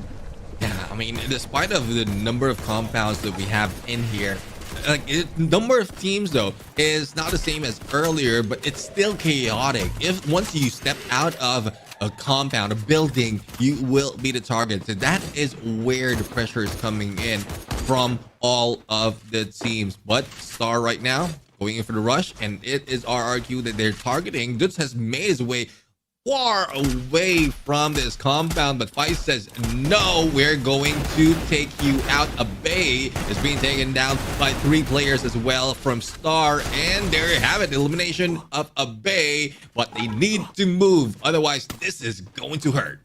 It looks like RRQ is out because, unfortunately for Dutz, he thought he found a safe spot, but he was taken out as the last player for RRQ. Falcon, in the meantime, though, playing on the low ground, but they're pushing up onto that compound that has Buriram United. This is a very dangerous compound to fight into, and they can already tell they don't really have an easy way of flushing them out. It doesn't really look like they have the necessary weapons to try and go for that really hard push. But look at this, though. Star going for a push themselves. Grenades coming through from Buriram themselves to try and clip some of these Falcons' wings. No connections so far. And I think they're going to try and keep their resources on hold because this game is starting to get really, really tight. And this is where you find, this is where you see the decision making being put in by Team Falcons. For the other teams, they have put or replenished or replaced those glue walls already. But no, Team Falcons says, let's save it up for later. We know that Buriram United has their eyes on that. But for PE Sports, I mean, yeah, they might have been failing, but they might have a good plan this time. In the middle of everyone else, on the rooftop, Vamos is in the compound as well, and another layer would be Expand. So that would be the trouble house, but the circle has brought in the top 2 dogs in here, or I would say top 2 dogs from the past in the same area. Oh, this is going to be nasty because you've got a team on the low ground, you've got a team on the high ground. A tackle round did manage to squeeze their way in, so it's going to be up to Vamos, PE Sports, and Stars to somehow make their way in. Thankfully for Stars, they do have a compound of their own to work with, but they've only got a boulder between them, so there's a good chance they're going to have to blow through a lot of glue walls to make that move in, and that looks like the call to move is here. They do use the natural cover to try and maintain their resources. Remember, macro in the late game is super important. Definitely important. And speed. And we have Team Falcons going in for the flank, and their focus is still Star Knight Esports. And Brim United not really phased, but they will be making a move in a bit. But speaking of move, Vamos moved in against attack all around, and they are just receiving all the damage. And the ones in the losing game is Todak, who got eliminated. As you can see, attack all around is still alive. 2 knockdown. Cougar and Jump God tried to survive, and yeah, definitely nowhere to go. Vamos is still in front of them, as well as PE Sports. PE Sports is there, and also Limit is down, which is the star player on the side of Attack All Round as well. And look at this, PE Sports looking to advance into Attack All Round themselves, maybe trying to go for a backstab, but the glue walls are making it really difficult for this team. So, I mean, they're buying a little bit of time, they're wasting those resources. Looks like Star does get taken out by Falcons on the other side of the map, and it looks like we're coming down to our final phase here in Neptune. These teams, 5 teams, 14 bodies. Who's going to grab that final booyah? It's not going to be Vamos. It's not Vamos indeed. I'm worried about attack all around and PE Sports, because on this side, in different layers of the compound, is Brim United and Team Falcon. So there's no chance that they will be shooting it against each other for now. Thus, their target would be those 2 teams. And as you can see, the move will be done a little bit early by PE Sports. Glue wall's not working for them. There's no way out. Splits Blitz receiving or putting in a lot of damage for them. And there's no choice but to step in onto that closing blue. It might be a slight advantage here for our teams on the right side, because that left compound is a little smaller. And that circle, it's slowly creeping in. Who's going to have to make that call to go in first? Because someone's got to go. Yeah, someone's going to go. No one's budging an inch. Like, no one's stepping in just yet. And there you go. Both of them at the same time on the right-hand side. Brim United and Team Falcons. And they are receiving and dealing damage as well. But attack all around. This might be another meta gameplay if they take down PE Sports right now. But no, stepping outside. Jump God will be taken down. Don't Cry will be moving in. And amazing blue wall will be the challenge overall. Brim United and Team Falcons might take this one, because the other teams are just losing their lives. It also could be Falcons or Buriram, the last 2 players on their PE Sports. They still have Don't Cry, unless someone can take them out. It is going to be our last 2 teams. Buriram gonna be our second team to get the booyah today. Comeback Kings for the team that we all know is one of the most stable teams in the Free Fire world. Yeah, definitely. I mean, I love how it's working out for Brim United. So I guess I take it back. Or probably they just said that, oh, Neptune's on us, so why not make a move, get that booyah, and then let's rest a little bit, because they're already on that 600 total points for the knockout stage, and they're not slowing down, or it's not easy for them to be slowed down. Even Team Falcons, the same compound, unable to rush them from the ground floor to the second floor. So this shows a Brim United still has it. Buriram still has it. They made the right decisions, the right calls. They're landing the shots. I think that was the most important thing, because we saw a lot of these teams. The fact that you're in such a small area and it comes down to CQC, it really comes down to your aiming game, especially when it's certain roles playing up against CQC. You know, it's a bit hard for snipers to try and get those shots in, right? But knowing Moshi, for example, we know this man can hit a point-blank bullseye if he needs to. And so the team in general, like, they were all incredibly healthy. Like, almost none of them took damage in that final circle, whereas for everyone else, they were trying to play with all these glue walls, like zipping in and out of the circle. And sometimes playing like that does pay off, but just taking that residual damage, it starts to add up once you do a little bit too much of it. And so placements of glue walls, like, that's when your glue wall placements become so important, because you have to give yourself the space, not only keep yourself away from the opponents, but also have that opening for you to have that shot, that opportunity to even land the shots to begin with. So the fact that, just look how healthy the team is in general, right? Like, 3 players on the side of Buriram, they just didn't take damage. Yeah, I mean, didn't take damage. Only 1 has been knocked down, and even after getting that booyah, I mean, it still managed to be picked up. So it's a 4-man strong team. And probably it's because the delay of Team Falcons also rushing in. Earlier we saw Kororo just staying outside, probably trying to initiate a meta gameplay, and then realize that it's not yet over. It's not just a few more players remaining right here, and they have to deal with an entire team. So let's see on how well it will be done by Team Falcons right now. We have our hopes. So let's get over to the interview right now and hear what they have to say. Now. We didn't call it a Booyah, but we call Booyah because this is Buriram United Esports Moche! Yay! Do you know, guys, that Buriram United Esports will not call Booyah and spell Booyah as a B-O-O-Y-A-H, but they say B-R-U-Y-A-H. Why is that?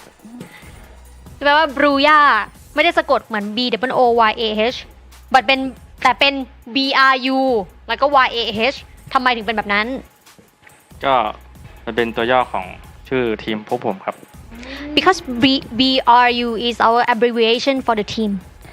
Do you know that everyone call you as a king of meme? รู้ไหมว่ามีคนบอกว่าเราเป็นแบบว่าเจ้าแห่งมีม รู้ครับรู้ I know. Okay, so I will ask you for one meme today, but before that, I will ask you about this pet. How do you feel about the changing in this pet? รู้สึกยังไงบ้างที่แบบว่ามีการปรับแพทใหม่ ก็เปลี่ยนสไตล์การเล่นนิดหน่อยครับเพราะว่าทุกอย่างมันก็เนิร์ฟลงไปเยอะก็ต้องเปลี่ยนให้เข้ากับแพทนี้ We have to change and adapt of how to play and strategy in the game because many weapon has been nerfed.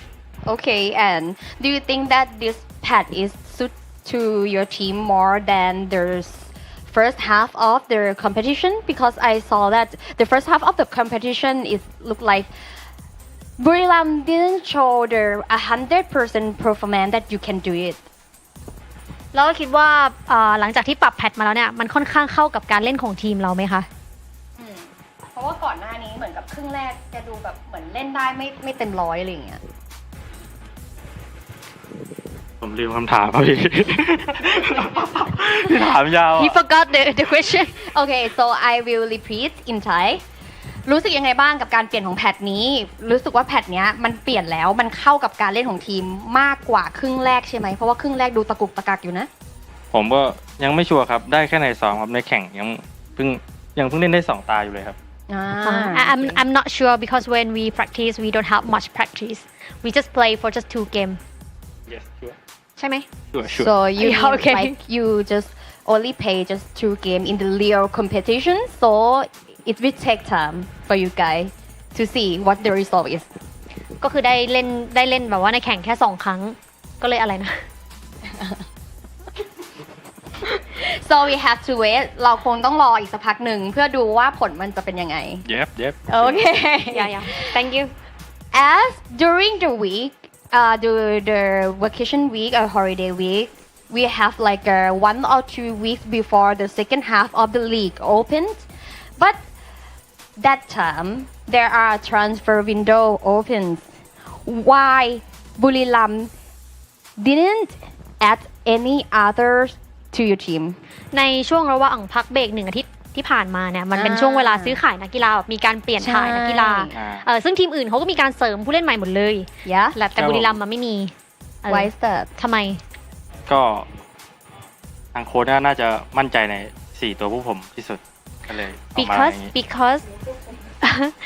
because the coach trust us with our performance so keep us just like the same roster 4 of us because the coach mean like he is very into this lineup 4 of them yes he trusts them okay if you can adjust or add up in any position more to Buriram what is the position that you want to add in ถ้าเกิดต้องเพิ่มผู้เล่น1 คนเข้าไปในตำแหน่งไหนก็ได้ของทีมคิดว่าควรจะเพิ่มตำแหน่งไหนเป็นสไนเปอร์ก็ได้ครับเพราะว่าจะได้มีคู่แข่งแต่ได้เป็นนั่งสำรองบ้าง It should be a sniper, so I have some healthy competition in the team, and also I can sit as a substitute and just watch the game.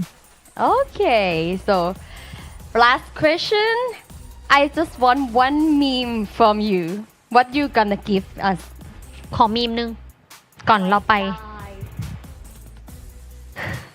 ขออีกรอบนึง หนึ่งแชะ Meme not post ไม่ใช่โพส แค่นี้ก็เป็นมีมแล้วพี่ แน่ใจเหรอ แน่ใจ แกทำได้มากกว่านี้ พี่เชื่อ ไม่ได้ You can do more เดี๋ยว more than that ชาวโซเชียลเขาก็ไปตัดเป็นมีมเองอะ เอางั้นพี่ขอแบบ1 ประโยค นึกอะไรออกบอกมา หมูผัดหมู And this is Buriram United Esport Moshi!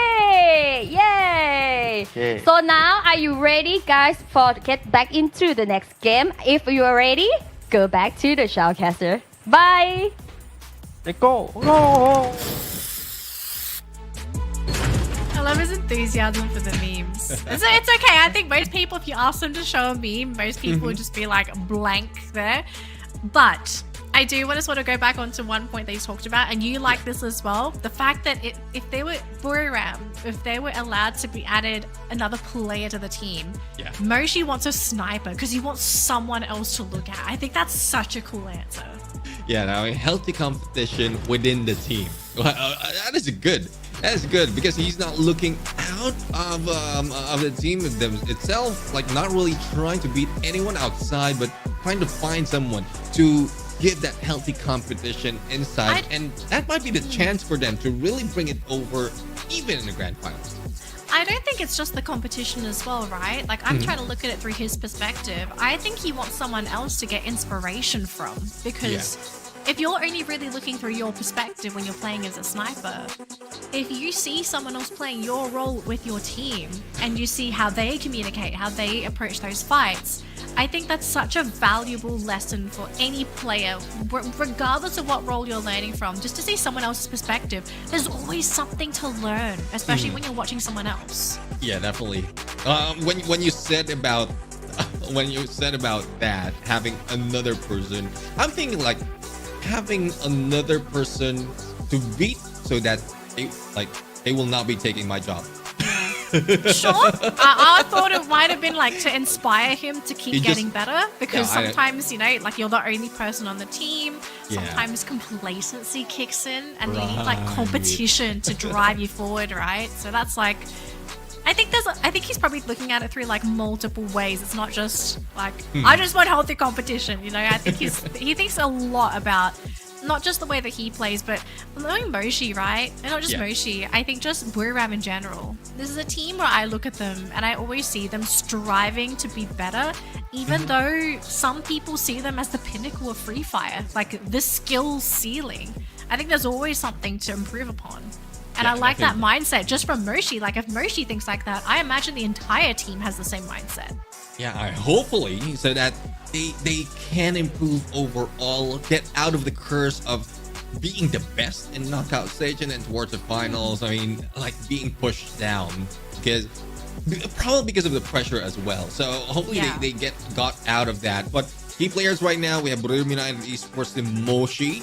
He is the elimination leader for that map, as well as the damage leader at this point, and even Jump God in there from Attack All Around. But Attack All Around's not out of picture just yet. Second place in this game after, well, second to the Booyah Takers, which is Buriram United Esports. And PE Sports, though, showing good signs in this game, surviving a little bit longer with 19 points, tied for this map with Team Falcons.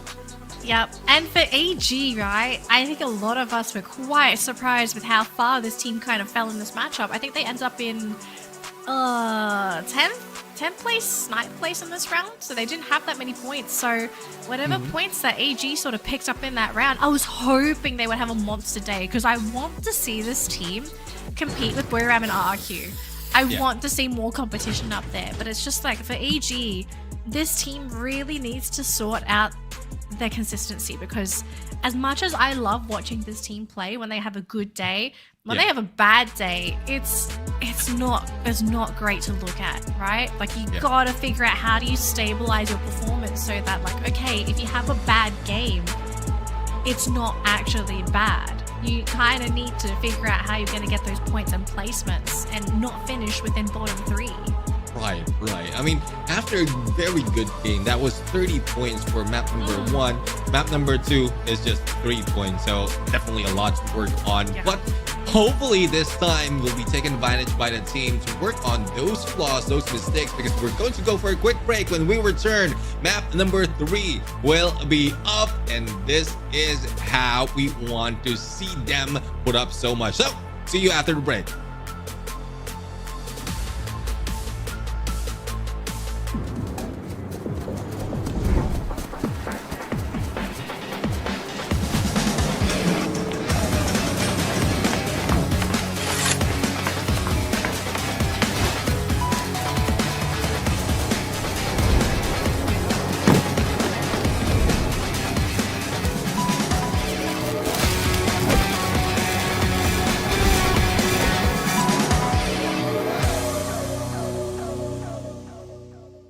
Free Fire World Series 2024 Fall Trophy. Free Fire World Series Southeast Asia 2024 Fall will invite 18 teams from 4 regions. We have 5 from Indonesia, 5 from Thailand. You know what? We have 5 handsome teams from Vietnam. Oh no! Indonesian is better. Everyone knows that Thailand has the best player in the world. No, Vietnam still have the best handsome teams. And 3 from Malaysia. They will compete head-to-head to win a share of the 300,000 USD prize pool. And of course, Thailand will be the one who bring this prize back home. You know it, right? It's our country. Impossible for other region to win. No chance for you guys. Don't talk too much.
Get ready, Free Fire fans! The biggest event of Free Fire is back. The Southeast Asia Legends will competing for the Free Fire World Series 2024 Fall Trophy. Free Fire World Series Southeast Asia 2024 Fall will invite 18 teams from 4 regions. We have 5 from Indonesia, 5 from Thailand. You know what? We have 5 handsome teams from Vietnam. Oh no! Indonesian is better. Everyone knows that Thailand has the best player in the world. No, Vietnam still have the best handsome teams. And 3 for Malaysia. They will compete head-to-head to win a share of the 300,000 USD prize pool. And of course, Thailand will be the one who bring this prize back home. You know it, right? It's our country. Impossible for other region to win. No chance for you guys. don't talk too much. Let's continue our announcement. Let's go. The tournaments will have 3 stages: knockout, point rush, and grand finals. Starting on 16 August 2024, 18 teams will be divided into 3 groups of 6 weeks.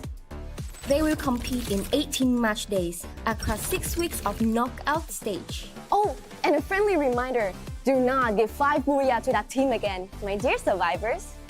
Teams from 4 regions will be sorted into 3 pools to groups A, B, and C. Each match day will feature 2 groups playing 6 matches in the following map order. For map rotation will be Bermuda, Category, Alpine, Rivalry, Nextera, and the final map that will be randomly chosen each day to keep things unexpected.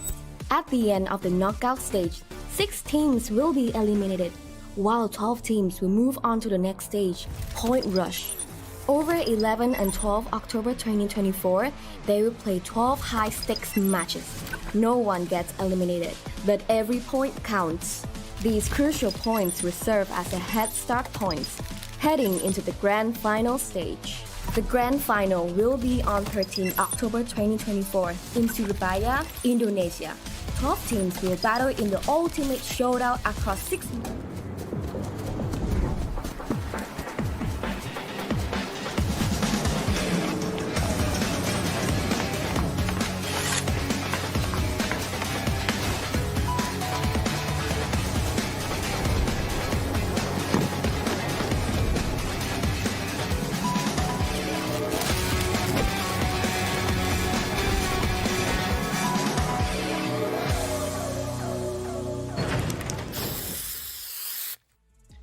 survivors, and welcome back to the Free Fire World Series Southeast Asia Fall Edition. Game 3 is just around the corner and our teams are ready to start flying in, so we'll have to see what happens here for game number 3. We have secured our first 2 booyahs of the day with a tackle round, sneaking in the first one with some medic gameplay, and then Buriram securing the second one in classic Buriram fashion.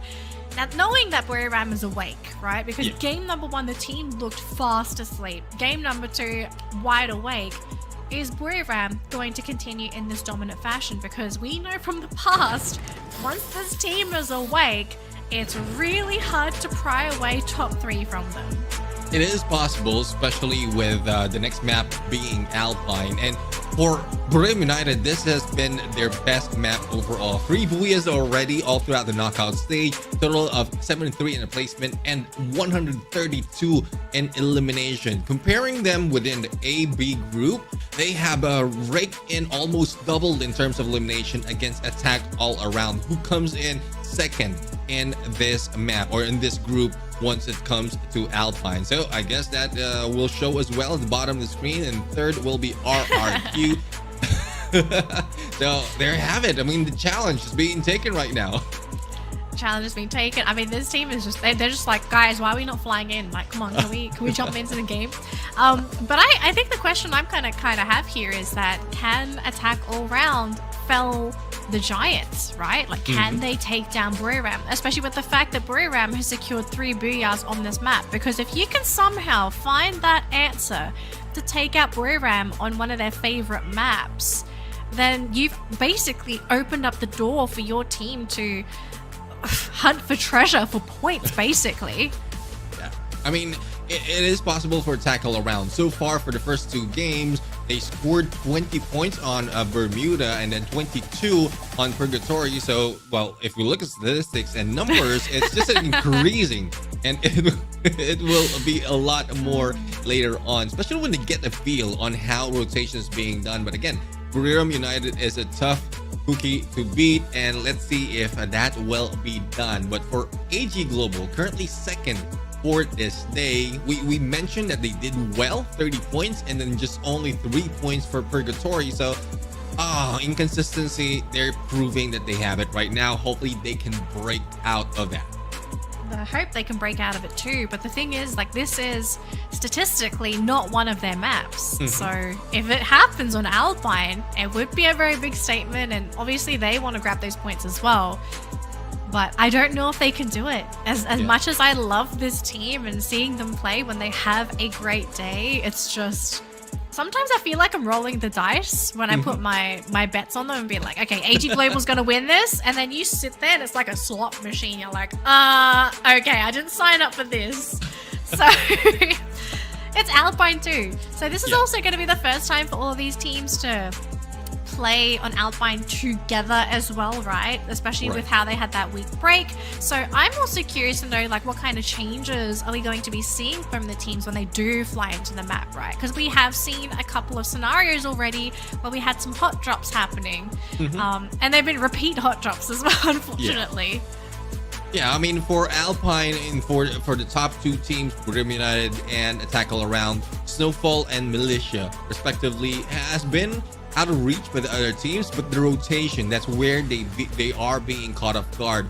And going back to AG, it would be really tough for them, especially in this map once again, because they haven't grabbed any booyahs in every Alpine games that they have. And I did mention that this is the most played all throughout, not even this season, but even the last season. A randomizer really loves Alpine, and it's only the last week of the first half that we saw Bermuda catching up with that randomizer. So just two maps, and most of it are coming from still on the top 12 or top 3 of our leaderboard.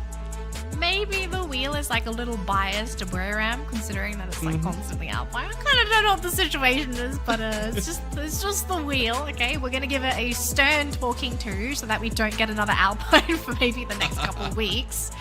But yeah, I'm actually really glad you brought that up, because the fact that, you know, it's constantly on a map that Buriram is happy to play on, like, that's a big advantage for that team already. And just someone has to stop that reign supreme, right? You've got to stop them from just being able to grab those points. In some cases, you could even say for free, because they just looked, every time they play Alpine, they look so flawless. Yeah. There was a few instances wherein Burim United has been hunted down, especially when Bigatron Delta is in play. You know, the giant slayers, per se. I mean, they took down Team Falcons so many times, but since they're not playing today or for this day, then there's a huge chance Burim United will be able to run freely and take down the other teams. A lot of assumptions, a lot of storyline based on the first half of knockout stages, and this is where the teams can prove us wrong, or prove the numbers wrong, and bring themselves a little bit higher on that leaderboard. Yeah. So just a heads up, or an update anyways, as to what is happening. We are getting the players into the lobby, and we should be jumping into the game very shortly. So thank you all so much for sticking around with us here at the Free Fire World Series Southeast Asia Fall Edition. Game number 3 is just around the corner. We're just trying to get everyone rounded up so we can start flying into this matchup and jump into game number 3. The favorites for this matchup obviously are Buriram, as they have the most booyahs on the map thus far. But Attack All Round looking to be on form today, and maybe being the ones to be the King Slayers, as some might say. But Neptune, I kind of want to bring up the idea of a dark horse. Is there a team that does surprisingly well on Alpine that might be overdue for a booyah? So just based off of the stats that we have. Yeah, I mean, YE Sports has shown up for the first week, and this is one of the maps that they did so well. Even if I'm not mistaken, they're one of the teams who hot drop Twisted Minds from the early parts of knockout stages and managed to win a few of those engagements. And comparing them against PE Sports, then they have a better chance. But PE Sports right now, especially with numbers that they're raking in, currently in 5th all throughout the day. Not bad for the team, but there's a lot more that they need to work on, especially that the other Vietnamese team are like stealing the spotlight out of this team. I actually really like Hua Esports to actually get this booyah because I feel like this is a team that's like so close, right? They are so close to breaking through to being considered a top tier team. It's just like AG today, right? It's just the consistency, like trying to find their foothold so that they can consistently stabilize their game. So obviously if it's a good game, you let the good game go, but if it's a bad game, then you still have to have some kind of contingency plan so that you don't end up being one of the bottom teams. But the thing is, like, can Attack All Around also maintain this, right? Because I know in the past this team can also be a little bit finicky themselves, but with Cougar on this roster, the team looks really good so far. But I'm just scared this is such a short-lived thing for the team. So it's really going to come down to game 3, right? Like, can they keep this performance up? Because they've been doing fantastic today. Yeah, at some point, like every map would be 50-50, especially with the change in roster. And like even for Rhythm United, when Moshi was interviewed about the patch, about the update, there's like they only played 2 matches in there, so they don't have that much experience with the new patch. No one does. Not yet. Plus the changes of roster, so it's like it's just back to day 1. But for Attack All Around, it's showing up like a different story compared to the early parts knockout stage, and it's very good, showing good from this point. So hopefully it doesn't decline until like for the next 4 matches, because consistency is not like, well, it's not a very strong point for this team. They have good games, like map after map after map, they are doing well, but the following day that they play, that's where they falter, especially when the groups being shuffled overall. Alright, so I think we're almost ready to go. We've got I know a couple players look like they were KO'd. I promise you all, they are not KO'd. They are sort of just getting ready for this next matchup, you know? Sometimes some of these players, they like to meditate, get into the zone, maybe some joking around. I hope we've got some humor sort of running around for these teams, because this could be a pretty scary map, especially that it's Alpine, you know? You're under the mercy of Buriram and just have to think like, okay, what do we do to dodge this? I'd love it. I don't know if you agree. I would actually love it if someone tried to hot drop Buriram from the get-go. Yeah, I mean, Snowfall, that is usually, and if not mistaken, they haven't changed their drop spot. So it's easy to identify that would be the team that you'll be dropping against if you go into the Snowfall. But you need to take note of your rotation as well, because from Snowfall, you will be heading to Militia, and that's where Attack All Around usually drops. So essentially two top teams. Yeah, 2 top teams. So if you opted to go for one top team and then win that, you still have a next boss waiting up for you. So that's a huge risk for any other teams if they will take that route. I guess my question is to Attack All Around. Could you compete with Buriram if it's already your territory? That could be fun. Although I don't think Attack All Around's the kind of team to go for those hot drops, right? Like as much as I love watching them and as chaotic as they can be, they are also playing quite stable today. Like they're not doing anything very dangerous, unpredictable, because that was the thing that I feel like the unpredictability, sometimes that sets a good team and just a standard team apart. Yeah, definitely. I mean, you will have, for some teams, you will have a very, very good game, a lot of highlights, all eyes on you. And then the following matches, I'm not just talking the following map, but the following matches will just like, man, you'll be out of picture that quickly.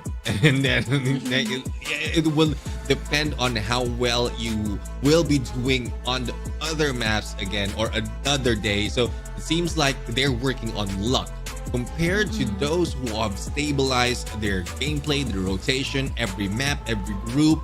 And despite of the difference of group, I would say the only thing that would change for the tactics would be if this day, for a specific day, would it be a back-to-back that you'll be playing against tough teams, or will you have one day of rest so that you can do those homework, those adjustments?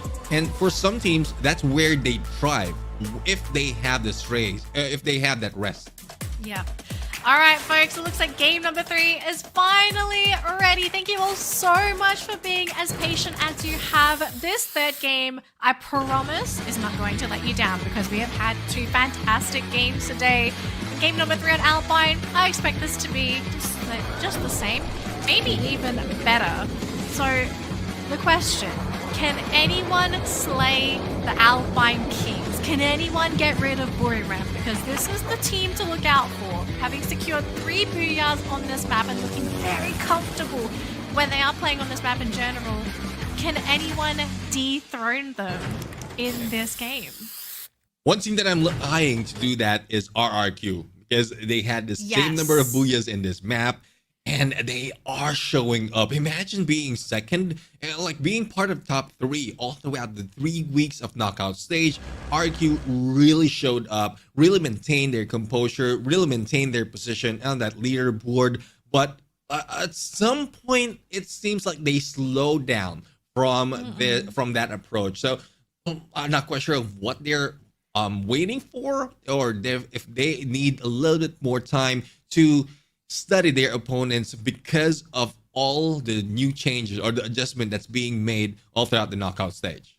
Yeah, and it looks like we could be seeing a bit of a fight there because we've got Star and PE Sports flying into Railroad together. So the question is, who's going to be able to get the guns first? And so far, Don't Cry's managed to pick himself on by himself, but Star, the team's just made it into the compound, so they're going to have to pray that they get pretty dang lucky with these pickups. Yeah, that could have been an elimination already for PE or against Star by PE Sports, but the first blood will be brought in by one more Team Falcons against X-Band. So let's see, we will see that later on as we wait who will be going down in this battle. LBT right now putting a lot of pressure in the middle of this compound as Nero tries to loot up from the outside, and a good distraction overall because he's 300 points or coins rich and might be able to go in for a pinch later on, but Star is not letting that go easily. They're heading like going in for a 1-3 split just to make sure that they will not be taken down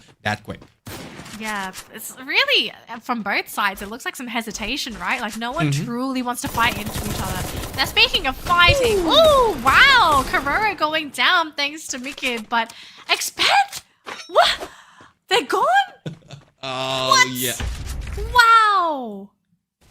I mean, that is Expand right now, and we thought that they will be showing up, especially with some of the changes in rosters and with the gameplay from the previous weeks of knockout stage. They're still being pushed down, and well, it is Team Falcons though that they went against. There's not so much for them to warm up, so they'll be seeing it out this time as we go back to Star and PE Sports battle. So again, hesitation is still here. They're backing away in the perfect timing, and no one is letting go. No one is budging an inch, not giving a chance for one of their players to be knocked down. Yeah, just a little bit of splash damage there onto Barn and Co on that high ground. And actually on the other side of the map, we do see Dutz being taken down by Dian from God of War.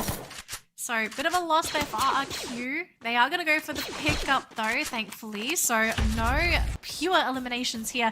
And actually, look at this though. We are finally starting to see a little bit of action here. Barn has been picked up on the side of PE Sports, and Star, they've actually managed to isolate the rest of the team. So, there's no way that they can pick up Barn. Raz right now going in for the hit against PE Sports, and here comes the Rebel Rush. This might be an elimination. PE Sports, only one remains. Oh, no. LBT, will he be doing Houdini at this point? Receiving a little bit of damage, and here comes Raz for the peak, and here comes Fies on the flank, and Fies hit him out, and there you go. No elimination just yet for PE Sports. Probably managed to bring back one of their teammates.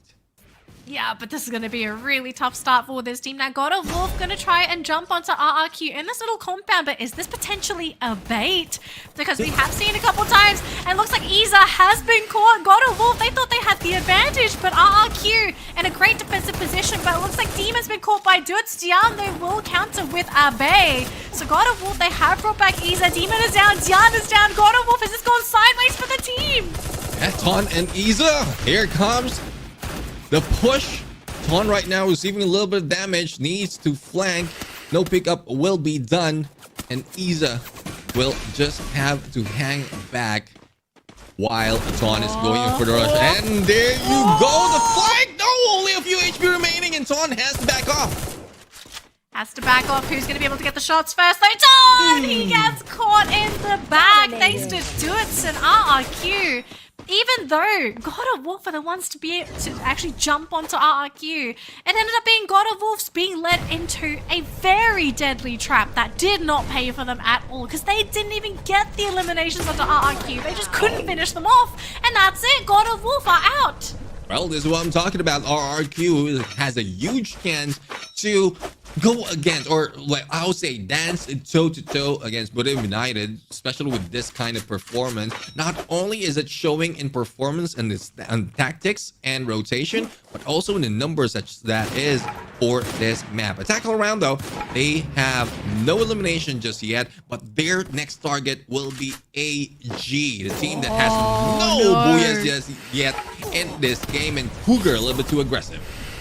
And this is a tackle round on a map that they really enjoy playing. And after that horrible performance in game number 2 for AG, they can't afford to lose their players again.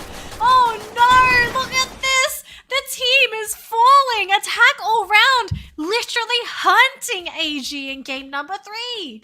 It's not looking good though for AG.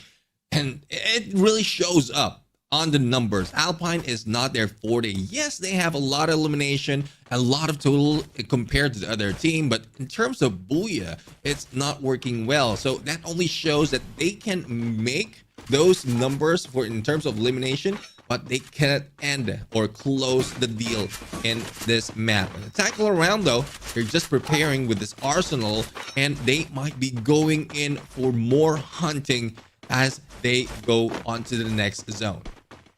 Man, Attack all around are just on point today. Everywhere they go, they're constantly sticking their nose into somebody else's business. Now, keep in mind, this is RRQ, so this could be a very formidable opponent if RRQ is together. The team is a little split, so if they can somehow maybe go for a pick-off when Dutz and Razor are separated, this could be a really good opportunity for them to just steamroll the Indonesians and just get rid of them from the game.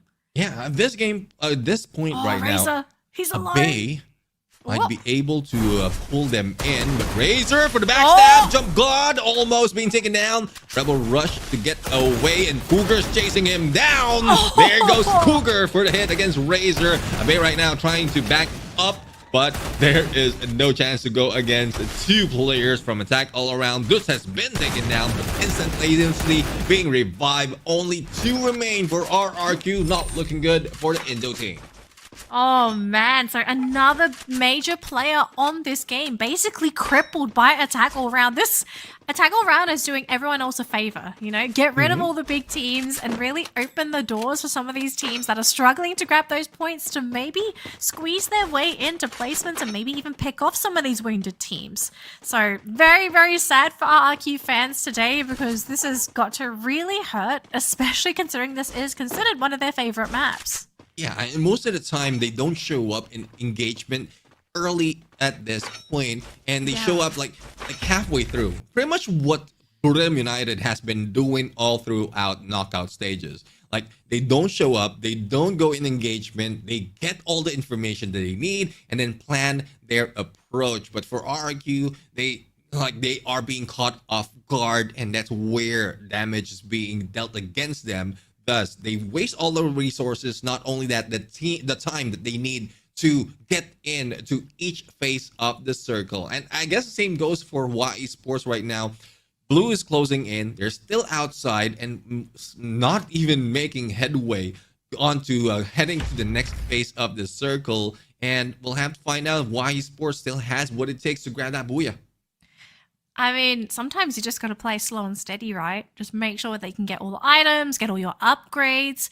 Maybe they have a plan, you know? Like sometimes when it comes to researching your games, you research some of the pathing that these teams take, and, you know, there's going to be some trends with how some teams move where they like to go to certain areas because they like to basically loot there. Attack all around, though, continuing their bloodbath by eliminating another player, this time on the side of PE Sports.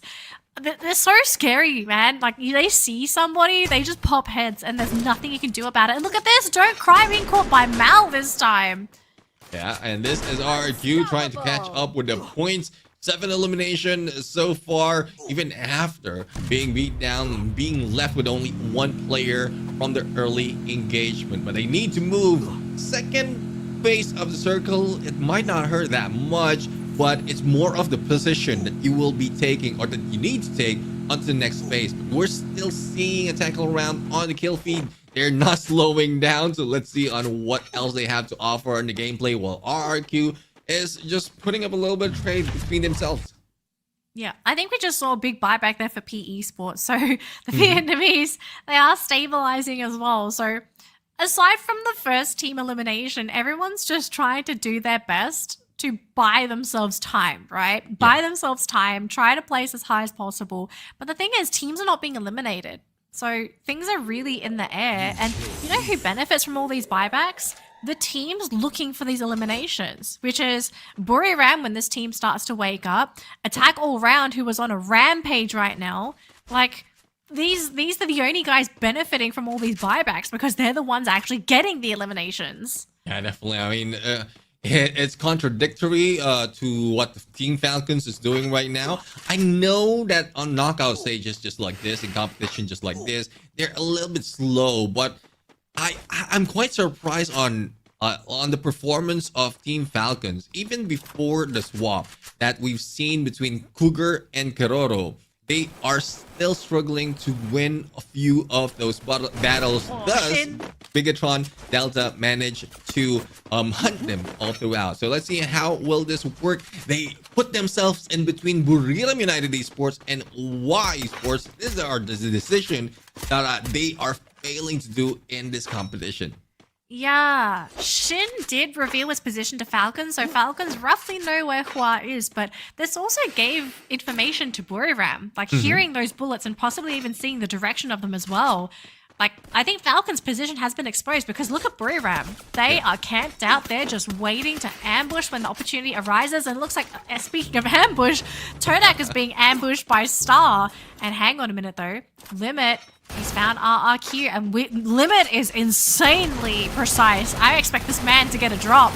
Yeah, let's see if they'll be able to get a drop at this point. But speaking of drop, Traps drops out, and the same goes for the entire team of Todak. Here comes Star Knight Esports getting into the zone on Rai, but one goes down from the hands of Moshi. A pickup will be done though, but 2 players is still out in the blue. As we go in onto the other side, Vamos has stayed here for longer time, or the longest time, as Hua Esports is just waiting for them to get out. Wow, interesting play. So Falcons pushing into Buriram, but Buriram are the ones to sort of play a little further back here. But no major openings, just a couple of big windows here. So Falcons got to be very careful of some of those grenades coming out from Buriram. But look at this though, they're still advancing. Peter right up against that building, trying to find an opening for his teammates. Is right up there up against Buriram, forcing out more blue walls. Yeah, here comes Peter. Bison in hand, trying to go in for the rush, but will be blocked by those blue walls. And they are still struggling to get through. And it's only Buriram United between them and that blue. But still alive and kicking. Buriram United might be receiving a lot of damage, but still managed to survive. But Get High has been brought down. Peter is down on the side of Falcons. He needs to be picked up. Hua looks like it's going to be ending in 8th place in this matchup. Falcons, though, not relenting in this battle at all up against Buriram, and things are getting a little bit tight here because Buriram, this team is insane. They are constantly dodging Falcons. They're using blue walls, wasting time. The blue walls caught up with them as well. Keroro and one more going to be thrown onto the ground as well. Now it's going to be down to Peter and Co. Meanwhile, RRQ battling up against Star in a very tiny compound. It's 2 versus 2.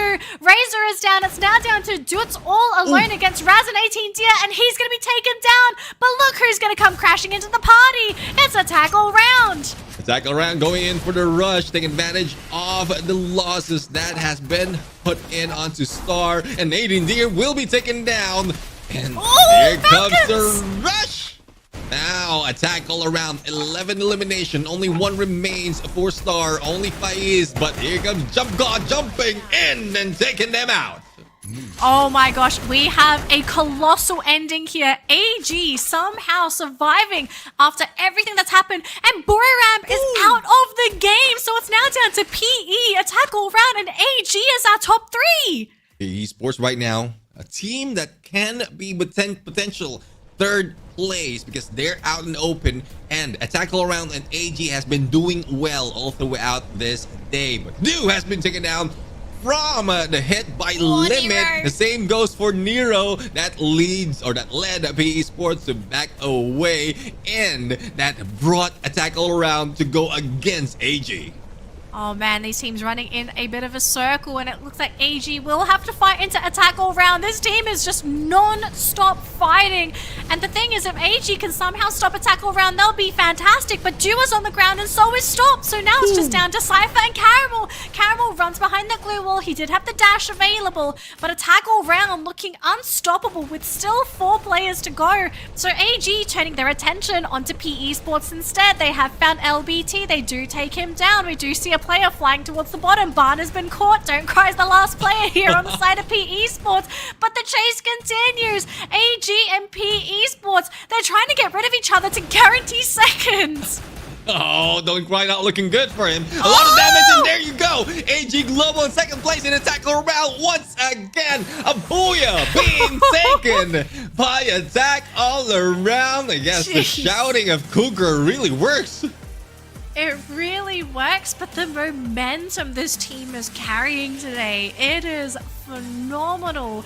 The confidence in their play, the constant aggression that has worked out in their favor. Like, this team has leveled up.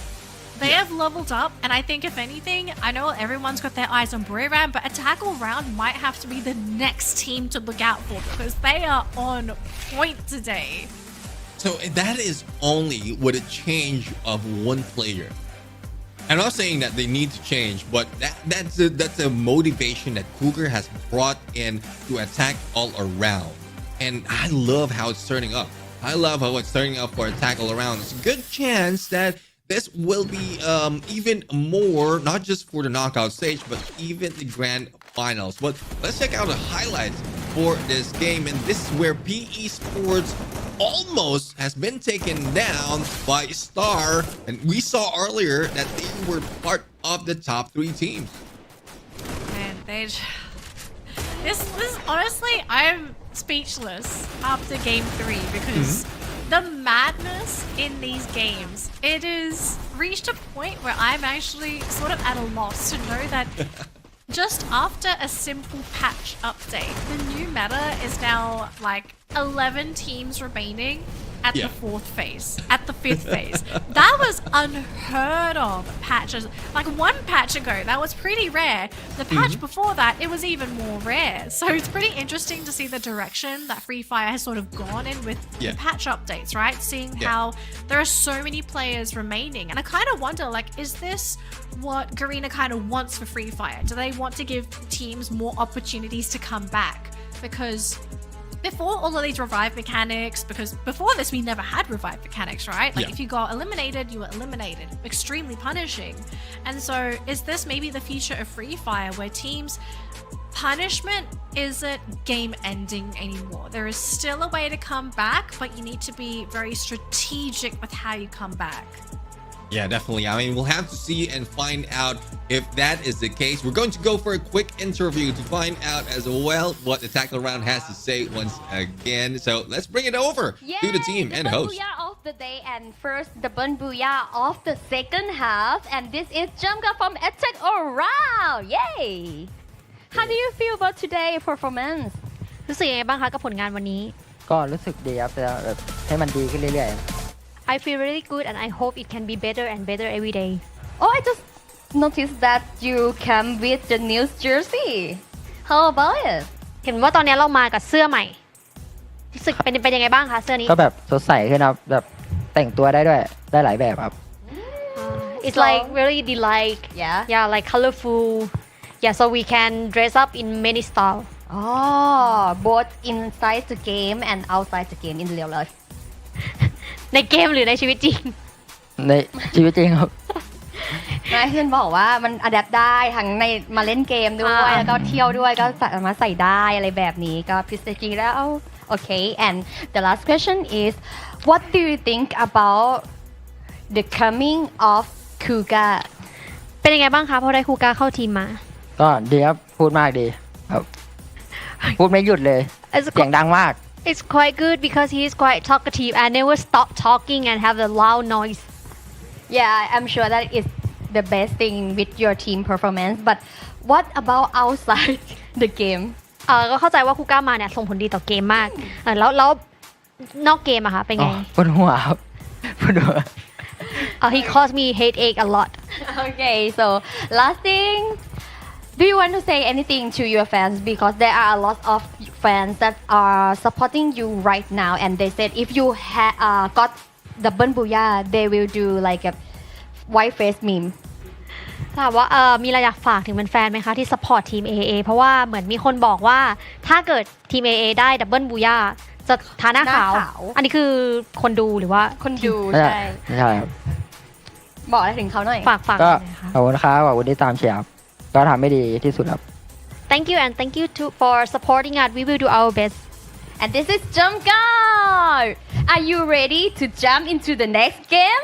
I think you are ready. So jump into the next game. Back to you, Shoutcaster.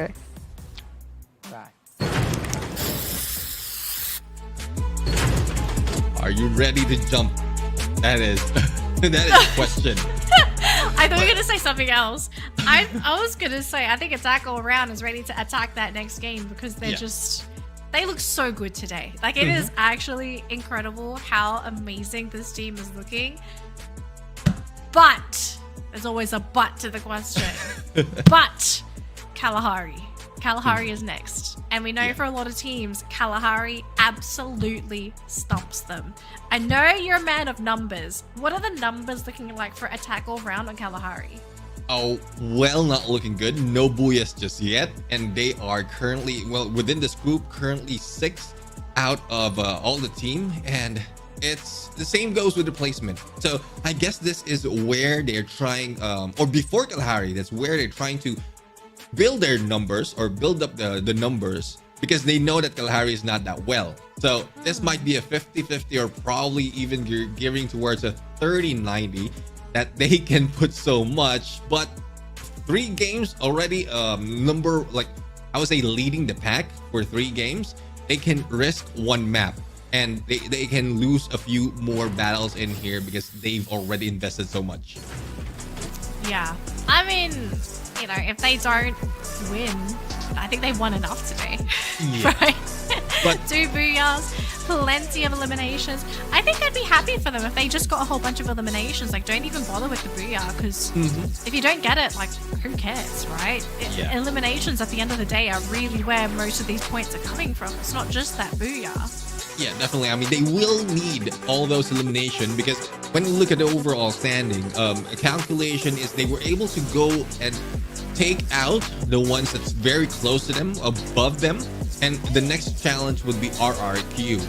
So the lead, that's a pretty big challenge. Yeah, definitely. That's 64 in between them. So they still need to put up so much, and right, you if they can get so much of elimination even without the Booyah, that will bring them closer to I would say overtake or get near to RRQ on the overall. Yeah, I think they're kind of just looking at the numbers. 60 points today after already playing your first 3 games. That's a lot.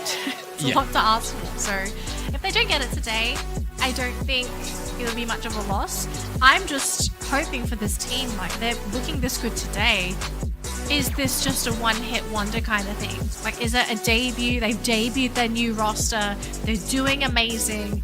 And are they going to peter out after this? Because sometimes I see teams, they'll have that one-hit wonder kind of day, and then they just peter out. Like, they run out of gas or whatever they had during that first game. They're out of it. And so you slowly see them fall back down. So, Attack All Around. They're showing consistency today, but can they show that same level of consistency for their next play day? And that's a huge question because when we look at the before today, when we look at the top 3 percentage of attack all around, it's pretty much the same as PE Sports. And you know, like looking at where PE Sports is standing right now, they're 13 on 13th place. So third place is because they had a lot of elimination. So if they can just continue on with taking a lot of elimination, then they might be able to bring in so much more and like prove us that consistency doesn't always involve being or grabbing that booyah, but staying afloat, being number 1, or top 3 for each map.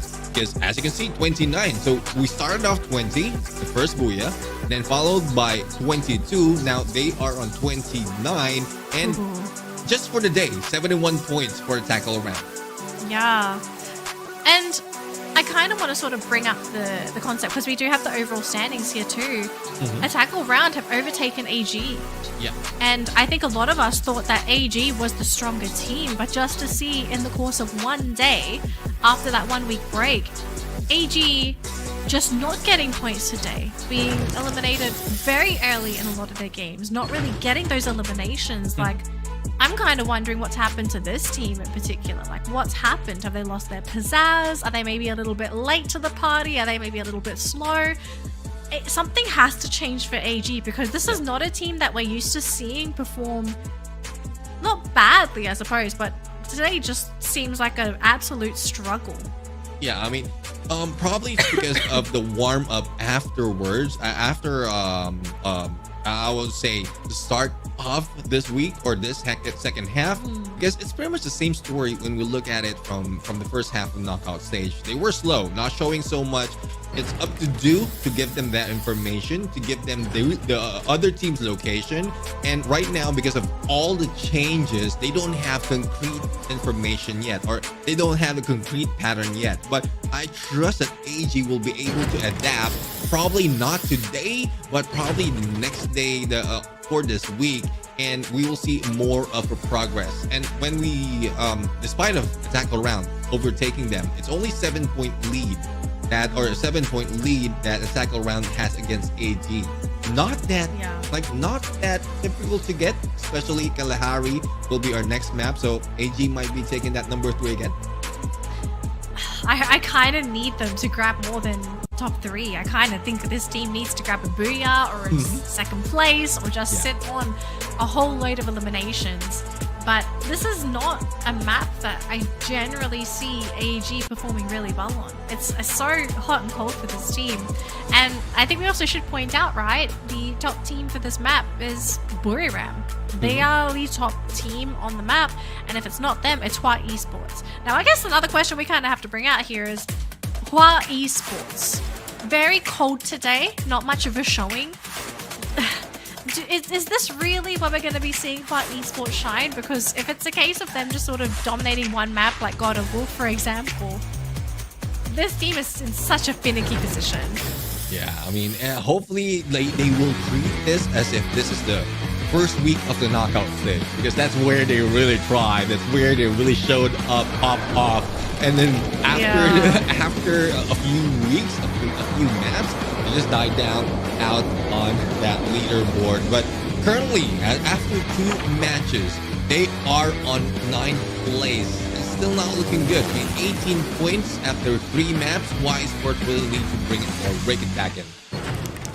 Well, it's time to bring it. Grab that booyah, you know, secure their place as like the best team on Kalahari. Very possible, to be honest, but it really is, again, just going to depend on the homework that they've done, because this is also the first, I guess, the first game of the new patch, the new changes. And we also don't know for some of these teams, right, how have the changes impacted them, like individually as players, because obviously there were going to be certain favorite weapons, builds, and of course with the whole balancing of some things being nerfed and buffed, like who has been influenced the most, you know? It really hurts for teams when you have these balance changes where someone just gets neutered. Now, speaking of neutered, Nickit is on the ground. His team's going to try and come back for him, but the Axel goes down as well. And oh man, this is not what Expand wants. They have 2 players taken out from the get-go, and it's just Mal. Just now, it's only now that the rest of RQ is moving in. And no pickups being done. On two. Expand and that shot right now going down. 3 elimination overall, or 2 elimination rather, for Maal before going down. But they have a good sight against McRory that Skylar didn't really show up against Dutz, and this might be a risk, but Vamos has to take only one between them. Oh, they got McRory. Mal got him. Man, Mal is incredible. This guy is so deadly with his accuracy. Jeez. Dismantling, expand, and now also getting McRory and expand. They're gone. Legoloth ruining their chances of a comeback. Oh man, this has been a tough day for expand.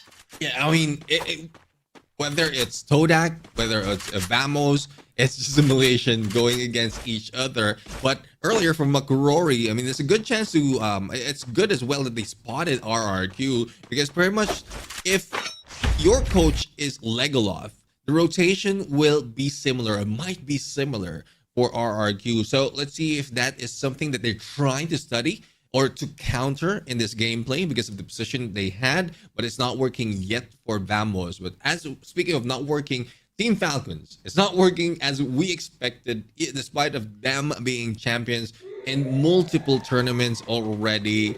It seems like they just want a slow knockout stage. Slow knockout stage. I mean, we also know that they won the Esports World Cup because of Kalahari, so we know that they are extremely confident on this map. Now, the thing is, they do catch sight of Barn, and they also see the rest of PE Esports, and look at this beautiful position here for one more. Looking down over the players here of PE Esports, doing some big damage. Now, he doesn't pop heads, or he almost gets LBT, but not enough to get the knock. And PE Esports, they're going to have to decide to make a move here, or they're going to have to fight. Oh, Nero! Beautiful shot. That's a good shot, really, to distract Team Falcons right now. And let's see if that can be followed up. Peter right now trying to defend himself. Don't try, goes down. And here comes the rush. Ban next onto the target. And on the other side, with that shotgun, will be on fire. Good timing, good rotation, and pinch, but on fire will be taken down by Nero. After that hit, it would be a good chance for PE Sports just to back away and get out of this play. Yeah, Nero needs to get out of here. He's using his grappling hook to just really push himself away. And it looks like he should be able to successfully escape, but oh, that was a bit of a scary situation for Falcons. And I think they kind of annoyed it after that too. They're just like, all right, we're not going to let you get away, especially after playing super dirty. And I think they're still within range to chase him. Oh, there's a vehicle there as well if they want to use it. But no, the grappling hooks are going to be enough. Nero has to get away. Oh, he's got a vehicle. He's out. Oh, he's found LBT. Oh, that's not a vehicle. He's still running, but he's going to reveal LBT. Yeah, I mean, they are still here. Is he exposing himself? Okay, he's back into the vehicle. Is he exposing himself on purpose to be like, okay, LBT, you need to run away. I'm going to act as bait. Oh, if he goes down, this will hurt. Oh, he gets out. Game of cat and dog on fire. Just couldn't finish him off, but LBT. Oh, no. Yeah, let's see if LBT will be spotted by On Fire. I don't think there is any hint, or probably a hint, but not really any presence being shown by LBT at that point. But we are looking at AG and Hawaii Sports, and we talk about how Hawaii Sports is one of the team that has a double booyah or 2 booyahs in this map of Kalahari. So they are doing well compared to AG. So this is the reason why AG is backing away. They are not that aggressive. They want to get a little bit of distance, give Dew that opportunity to, I would say, bait them in and then hit them out. And there you go. That's what I'm talking about. Dew is the guy who can do it. Dew is doing it. He doesn't finish off. Oh no, they do get to finish off on Yanbin. Beautiful play. Okay, that's fantastic because now Hawaii Esports is in a really awkward spot now. They did buy their player back, but that means Yanbin, he's going to be coming in completely empty-handed. So he's not going to be able to provide them that same level of support that he did before. So what's the play here for Hawaii? Are they still going to go for it? And looking with how Shin is moving, he is dead set on finishing the job. Yeah, I mean, probably not finishing, but just gather more information because this is the norm, the one of the usual gameplay. I would say it's a tactic of AG is to pull enemies in, and then once out in the open, Do will just shoot them down. But Do right now out in the open, Shin is still in the chase. A rebel rush, and Do managed to hide away with a backup of Caramel. This might be a 1v2 that Shin doesn't want to be in. Whoa, a couple of grenades coming in, but luckily for Shin, he's got the shielding down to 30 health. He is going to slowly heal back. So we do have two players here for AG, Caramel and Do. Going to try and fight into Hua to allow the rest of their team to essentially escape here. Shin has been taken out. Caramel and Do still okay. Maybe they could potentially tag team into the rest of Hua Esports, and maybe they're going to start regretting. Yeah, I mean, right now, one thing that Y Esports is not seeing is it's only two that they are battling on. So we are seeing a few more of AG Global already in the zone. And the moment they move out of the compounds or of cover, they will be gunned down. So Caramel as well as Do is just the distraction. So to give an opening for the rest of AG. But Poppy also managed to go in on the high ground and going in on 1v1. But Caramel hits him out, Drogon in hand, and on the other side, Sypha takes down Poppy. Really great bait there coming in for AG. So Hua, who was supposed to be the aggressors, are now the ones on the run here because Death, he's been spotted by Stop, and Stop is going to stop at nothing to get this free elimination. So Hua Esports, they were one of the favorites to potentially take this game, but they definitely don't look like favorites anymore. Yeah, I mean, don't fall for the trap of AG. I mean, it's more of a bait tactic that they're doing. And Do right now, despite of being outside of blue, it's a little bit early though in this map, but they want to secure this elimination of the entire team. They don't want to deal with all the chaos that we've seen for the first few maps. They want to take out one team at a time until they are only a few remaining. But Death might be meeting Death at this point with a pitch that's being put in by Stop, and there you have it. Death goes down, but is that the end for Y Esports? No, thankfully for the team, it's not the end. They did bring AG for a bit of a wild goose chase. So hopefully the rest of the team is stabilizing somewhere else. And if anything, I'm hoping there's just more than one player left for the team. Now, speaking of the rest of our competitors, PE Sports are right next to Star, and Todak is just around the corner as well. So pretty occupied high ground here on Kalahari. On the low ground, Vamos has been possibly spotted out by Todak as well, thanks to the high ground vision. So I guess the question here is, what's the decision making for these teams? Like, are we going to be seeing some passive play? Because it seems to me everyone's kind of staying put. Yeah, I mean, Star has been so aggressive overall, thus they managed to do like highlights, like clutches, but it's not paying off in terms of numbers. So I guess this is about time that Star needs to be passive and then just get good position, similar to what we're seeing from Todak. But Todak has done this a few more times, but still fails to do it. So passive, a good mix of being passive and aggressive would or might work for them at this point. Could work for them. Vamos, though, playing a little bit quiet for themselves, focusing on that looting game. So we'll see how this team decide to go for their next move, because there's so many teams on the high ground. Now, superstars of the day. Attack all round. They are going to be spotted out by Buriram. Luckily for Buriram, they are on the high ground hill there, so they're going to see everything.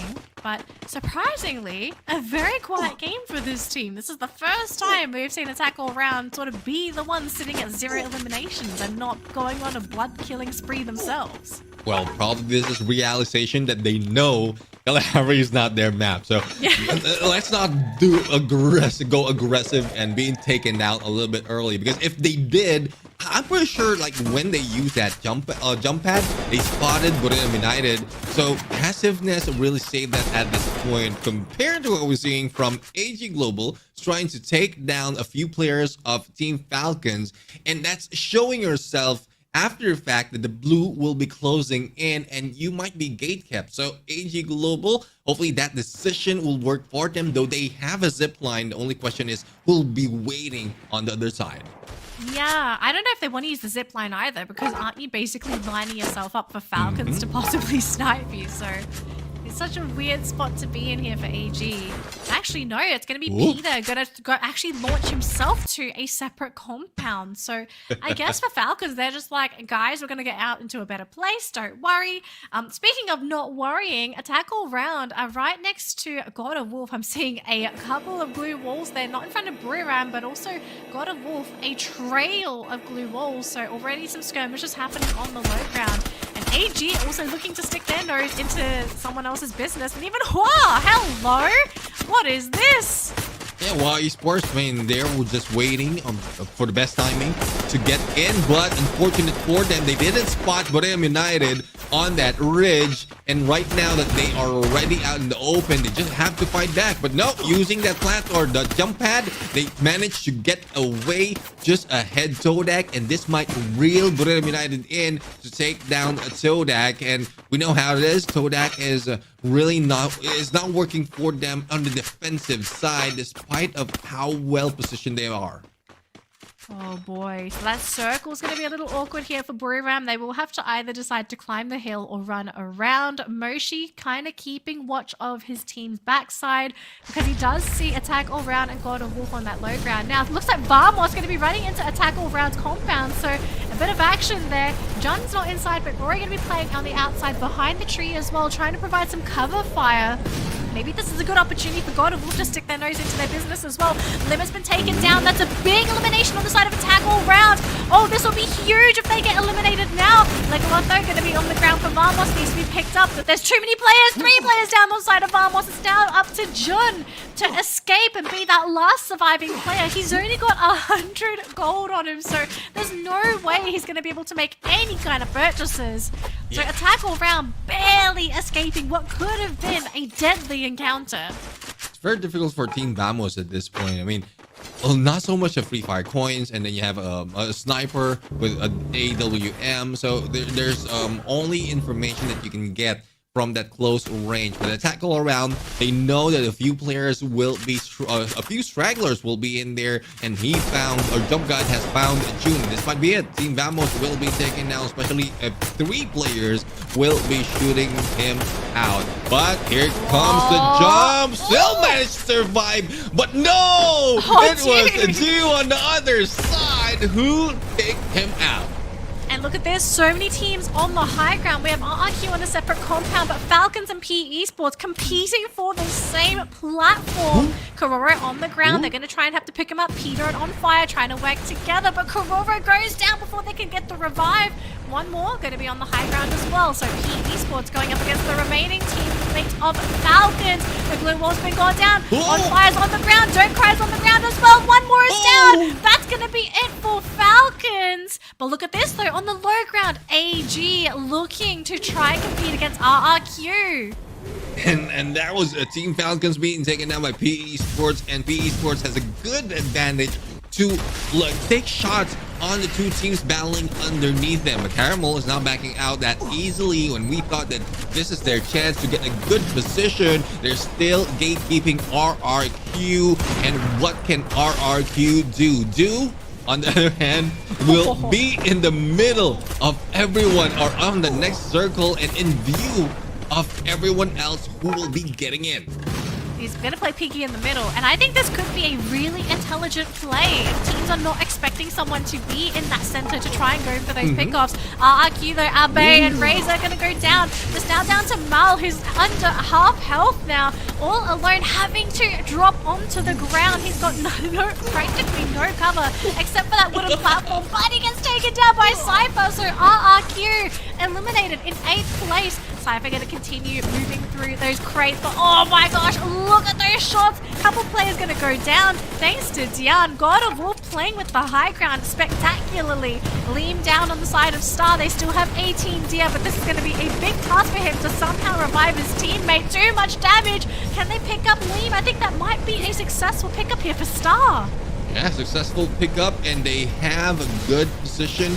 but not good enough against GOW. Though Demon has been knocked down, the pickup can be done. Brim United and Attack All Around now in this battle, and Attack All Around being seen backing out of this fight. Here comes the glue wall melter. Brim United still not faced despite of GOW trying to shoot them down from above, and a little bit of help doesn't really hurt Attack All Around. They can hide out in this container while battle is happening from around. That's huge. Buriram, 2 players, 3 players going down. They do have Wasana. Jonah does get picked up, but Buriram down to their last 2 players in this final skirmish.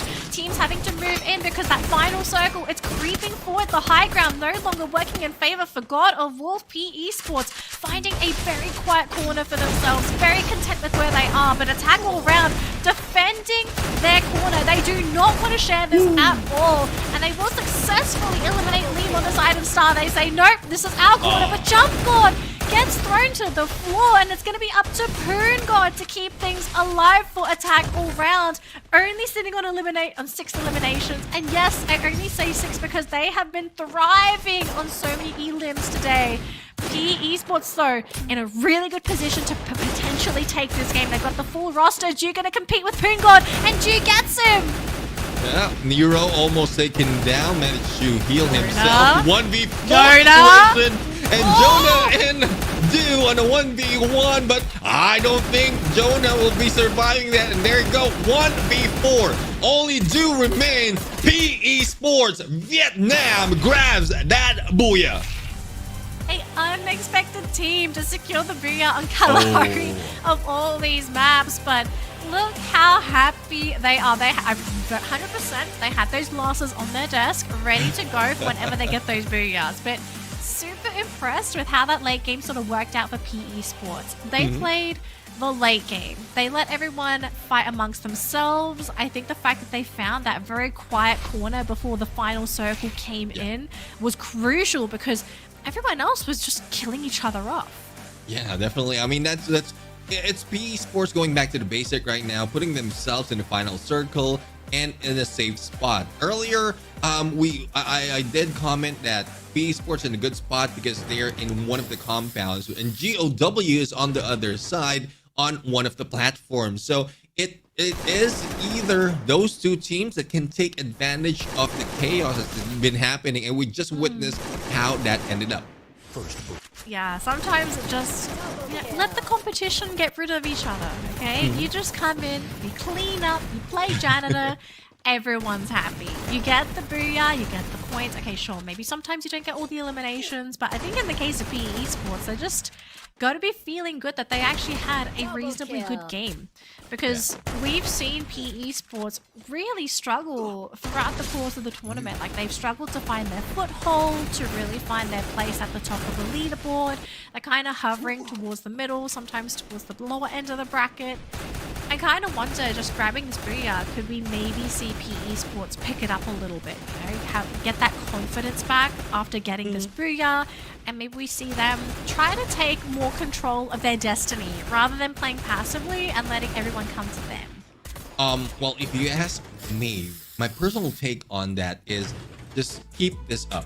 Not so much of aggressiveness, yeah, a little bit of confidence, but like not so much, because if they increase that confidence and move in for the aggressiveness instead of just trying every time, go to the basic, survive a little bit longer, grab elimination towards the final part of that map, it might be going back to the inconsistent way. So just keep it as it is for week, or for day number 1, or probably for the entire week, and then study how the other teams react all throughout the rest of the knockout stage. Well, it's going to be up to PE Sports. I am keen to hear what they have to say during their interview session, because they generally give us some really interesting interviews, but I would like to have like a bit of a look into their mindset. It looks like the interview with PE Sports is ready, so let's see what they have to say after securing that fantastic booyah on Kalahari. Hi everyone, it's a booyah for Vietnam teams today, and right next to me is PE Nero. Congratulations on your first booyah, Nero. Can you say hello to the audience, please? Hello mọi người nhé. Và đó chính là một cú vui giá rất là tuyệt vời đến từ PE Sport. Và ngay bên cạnh mình đây chính là PE Sport Nero. Vâng, xin chào Nero. Và lời đầu tiên thì mình sẽ được chúc mừng Nero đã có một chiếc vui giá rất là hoàn hảo cho đội tuyển của mình. Thì chúng ta cùng với đến với câu hỏi đầu tiên là mình đang ở tuần thi đấu thứ 4 rồi. Và đây là một cái tuần thi đấu thực sự rất là căng thẳng và quan trọng với tất cả các đội tuyển. Và sau 4 game thi đấu nha, thì bạn có đánh giá như thế nào về tất cả các đội tuyển hiện tại? Bởi vì phần lớn mình thấy là gần về cuối bo rồi mà hầu như vẫn chỉ còn đến tận 11 đến 10 đội tuyển. Thì bạn đánh giá như thế nào ạ? Mình cảm thấy OB này thì các đội tuyển bắt đầu lối chơi phòng ngự nhiều hơn tấn công trước. So from 1 to 10, I asked him how would he rate about this new week, the fourth week of the tournament, because it's really intense and important for everyone.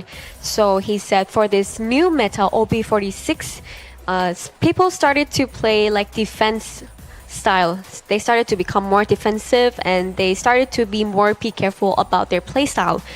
So vậy thì đến với câu hỏi thứ hai là Nero cảm thấy như thế nào về màn trình diễn của đội tuyển mình ngày hôm nay, khi mà chúng ta đã có những cái bước đầu nó khá là không thuận lợi nhưng mà mình đã đi được đến đây rồi, thì mọi người đã đánh giá ra sao về trận đấu của mình, hay là mình có cái chiến thuật gì mới không ạ? Mình cảm thấy team mình bắn hôm nay vẫn chưa hài lòng lắm. Sắp tới thì tụi mình sẽ cố gắng kiếm được nhiều điểm nhất thôi. So for the questions, I asked him like how would he rate the performance of PE Sport right now and overall of the team, and he said like he's not satisfied with the team play right now and he will try to improve it more, but also he will try to make more booyahs for you guys as well. Vậy thì đến với câu hỏi thứ ba cũng sẽ là câu hỏi cuối cùng, thì chúng mình cũng đã có một cú booyah để gọi là cân bằng lại một chút về cái không khí hiện tại rồi. Thì Nero, mình có một cái lối chiến thuật nào mới mà mình có đang test với lại đội của mình ở trong cái OB mới này không ạ? Chắc là tụi mình thay mình từ vị trí bắn tanker lên bắn tỉa, và mình và Hoàng Anh hai người phối hợp. Thật sự là đúng, bởi vì mình có thấy là Nero đã lên vị trí tỉa rồi. Hồi trước Nero cũng khá là nổi tiếng với vị trí tỉa đúng không ạ? Thì đến với cái OB mới này thì bạn cảm thấy là cái việc tỉa nó có dễ dàng hơn cho bạn không? Mình mới chỉ chuyển qua nên mình cảm thấy nó khá là khó khăn. Mình sẽ cố gắng nhiều hơn. So for the new meta, I asked like if he and his teammate has any change for the tactics of the team, and he said like, as you guys can see, Nero started to change his positions into sniper, from tanker to sniper, and he swapped with Hoàng Anh so they can play together better. But of course, this is still new for him, so it's kind of difficult, but he will try his best. Thank you so much for watching our interview. Now, let's head back to the caster and see you guys in a bit.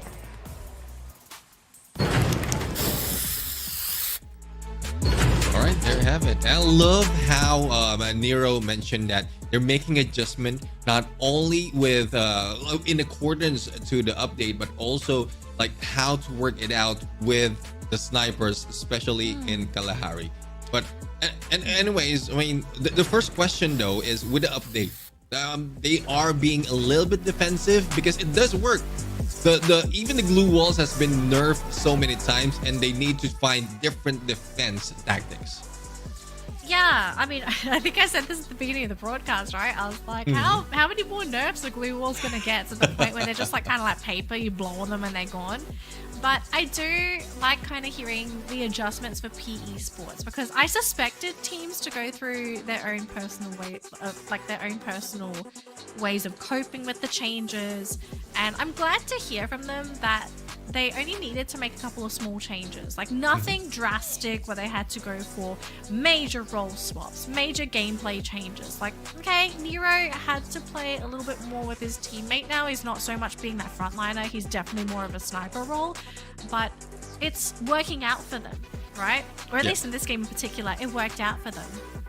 So just to hear that like they're making small adjustments and it's working for them, I'm happy to hear that they didn't get absolutely butchered in the update. Because that was one of my biggest fears. Whenever I see an update, I always think, who is this update going to cripple the most?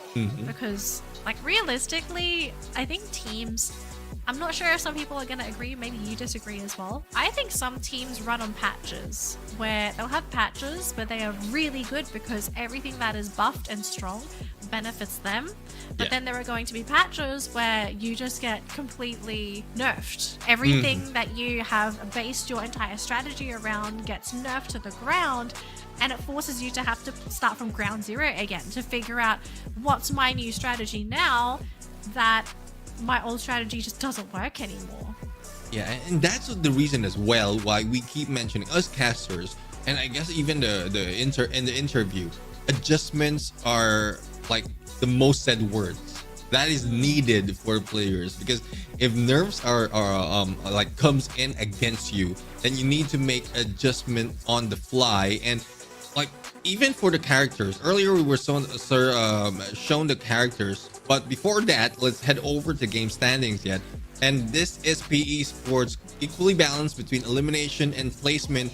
This is a good run for them to, I would say, cover for their loss on that Bermuda map, because map number 1, they were at 0 points. Look, I think at this point you take anything. Okay, you take anything that you can get, and if this compensates for their horrible round, so be it. You know, you've got to take whatever you can to recover from those really bad games. Overall standings, no major changes. I say no major changes because there aren't any drastic changes from these teams. AG, they are only a little over attack all round, but I actually suspect at the end of today, attack all round, I actually think are going to end in 3rd place. I do think AG will not be able to maintain 3rd just because of the consistency in performance. Yeah. And well, we'll have to find out if AG might make those adjustments, make those changes, because I hope definitely so. right, definitely right. Attack all around is in a run to take it back, because like in between them, it's very, very close, only 2 points, but above them, that's where they really need to work. So it's RRQ still making a few points, especially with how Maal was playing earlier. So they don't want to let go of their position just yet, or probably they want to let go but beat Boreham United, but we're talking about 50 points. And we've seen how Boreham United gathered points map after map. Yeah, actually, I'm glad you brought up RRQ. I have to say, today has not really been their day. It's been extremely slow for the team. They've still tried to do their classic strat of just playing with the circle, but yeah, very, very quiet day for this team. I'm kind of wondering if they're really struggling because of this patch. We are going to find out what's going to happen next though with game number 5 after this break. So if you need to do anything, do it now, but make sure you're back in 5 minutes because game 5 is going to be just as awesome. We'll see you after this.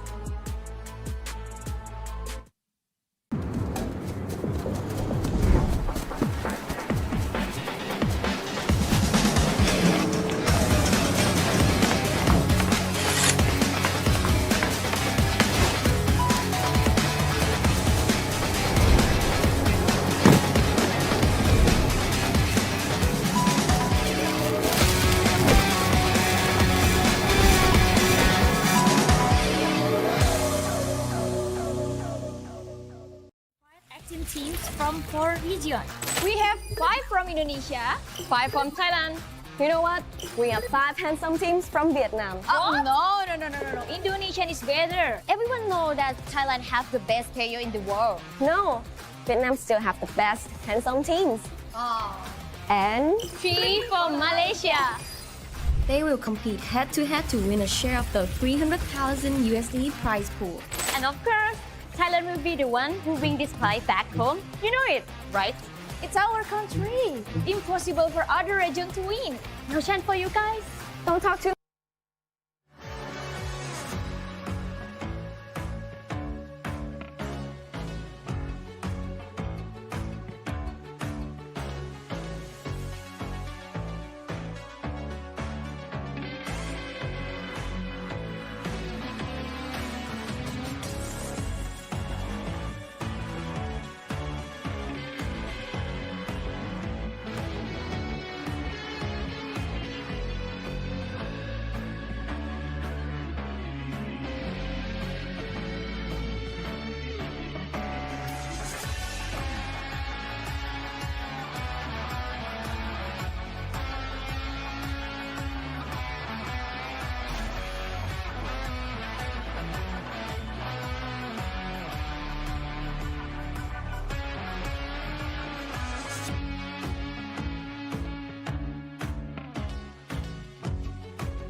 Get ready, Free Fire fans! The biggest event of Free Fire is back.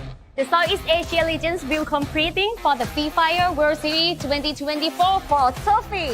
Free Fire World Series Southeast Asia 2024 Fall will invite 18 teams from 4 regions. We have 5 from Indonesia, 5 from Thailand. You know what? We have 5 handsome teams from Vietnam. Oh, no. Indonesian is better. Everyone knows that Thailand has the best player in the world. No, Vietnam still have the best handsome teams. And 3 from Malaysia. They will compete head-to-head to win a share of the 300,000 USD prize pool. And of course, Thailand will be the one who bring this prize back home. You know it, right? It's our country. Impossible for other region to win. No chance for you guys. Don't talk too much. Let's continue our announcement. Let's go. The tournaments will have 3 stages: knockout, point rush, and grand finals. Starting on 16 August 2024, 18 teams will be divided into 3 groups of 6 weeks. They will compete in 18 match days across 6 weeks of knockout stage. Oh, and a friendly reminder, do not give 5 booyah to that team again, my dear survivors. Teams from 4 regions will be sorted into 3 pools to groups A, B, and C. Each match day will feature 2 groups playing 6 matches in the following map order. For map location will be Bermuda, Category, Alpine, Rivalry, Nextera, and the final map that will be randomly chosen each day to keep things unexpected. At the end of the knockout stage, 6 teams will be eliminated, while 12 teams will move on to the next stage, Point Rush. Over 11 and 12 October 2024, they will play 12 high-stakes matches. No one gets eliminated, but every point counts. These crucial points will serve as a head start points, heading into the grand final stage. The grand final will be on 13 October 2024 in Surabaya, Indonesia. 12 teams will battle in the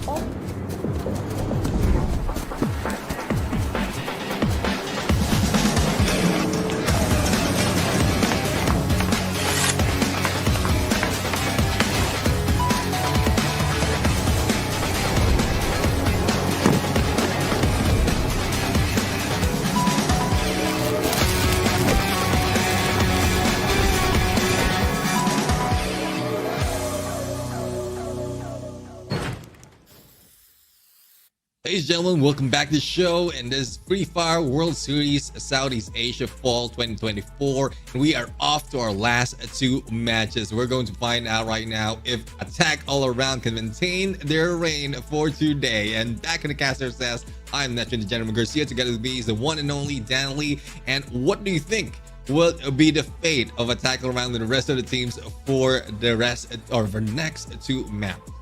So I think the expectation for Attack All Round is to really kick it up a notch for these last 2 games because they had a fantastic start, right? Yeah. First 3 games right out the gate looking really strong. Kalahari, not really their map, and to be fair, it's a very specialized map. So unless your team is specifically trained to really specialize in Kalahari, I don't fault them for really sort of falling down here, but I do expect them to kind of pick it up a notch if they want to continue with this momentum and really hoard those points today because they're looking so good. They're looking crisp, they're looking clean. And I feel like just they gotta capitalize on this first day because today for a lot of teams, it's a lot of re-experimentation, a lot of just readjusting to the competition, getting used to everything. And again, for Attack All Round, they kind of want to stay ahead of AG, which if they're going to do that, they need to make sure that they are at a point advantage, which they are so far, but they want a bigger point advantage. Yeah, I mean, it's not just the daily standings that they're going against, but also the overall that we've seen before the break. So yeah, definitely, I mean, Attack All Around really needs to put a lot more. But to be fair, in Kalahari, Attack All Around did quite well compared to the other Kalahari that they played. So they're still in a good run. But when we look at the top 3 teams for this map, though, Twisted Mind and WAG will not be playing. We have RRQ right here. And for Nextera, I would say this is something that is Buriram's United not really proficiency, but they're second to RRQ when it comes to Group A and B. And guess who's number 3 out of this group? It's Attack all around. So they're still on the run, but they're still being followed and chased by AJ. Yeah, so basically the goal is to kind of not falter for these next 2 games, right? It's still 2 games.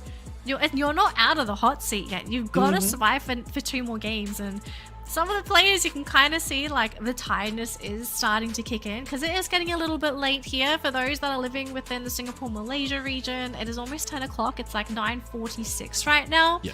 There is going to be an hour difference between Indonesia and Vietnam and Thailand. So we're all running at, you know, it's getting a little bit late. So hopefully for these teams, they kind of have that last spurt of energy to survive, which is where if you have energy drinks, start chugging them now. If you got some coffee, start putting that into your body because you need it for these last 2 games. Don't play tired. Yeah, don't play tired, don't play sleepy. All you have to, you really need that focus. And despite me being in a different country, the time zone is still the same. So well, we're in the same time zone, so we're fine. Okay? Right. So and hopefully we are going to see exciting gameplay for the next 2 maps, because like pretty much this is, they don't have to pull out everything out of their playbook after like a few weeks of homework, but at least give a little bit more so that they will not be pushed down from where they are right now on the overall. Yeah, and if you want to experiment, I think today's probably the day to just try some crazy stuff, because there are some teams that are in very precarious positions overall, and that they are running out of time to experiment. They're running out of time to find solutions, especially towards the bottom of the bracket. Some of these teams, they kind of need those solutions now. So if you want to grab those points and you want to try something crazy or something silly, now's probably your last game, because this last map after this, it's random. No one knows what it's going to be, so you better be sitting there praying on your knees that you get a map that you're comfortable with, because for all you know, it's Kalahari, and only a handful of teams enjoy playing Kalahari. Yeah, I mean, definitely not a tackle around. Oh, but look at that, though. Hot drop. Oh, Neptune. God of Wolf and RRQ. Pretty big one here. Yeah, I mean, RRQ right now is in the battle, being rushed by God of Wolf. I've seen how well God of Wolf can go in for early engagement, and this might leave RRQ off guard. But no, Isa will be taken down as well. But before going down, managed to go for a knock. But no, only Demon remained in this battle, and RRQ might still survive this fight, but Dutz will be taken down. Now Demon needs to go away. He needs to run. He needs to leave. He needs to find some new real estate. My only problem here is that I'm scared he's going to be shot in the back by Mal or Razor. And in particular, Mal, because we know how razor sharp this guy can be with his aim. So I don't think Mal knows where Demon is. Or, okay, I think they know. Okay, this could be problematic. A 1v1 against Mal. This could go sour.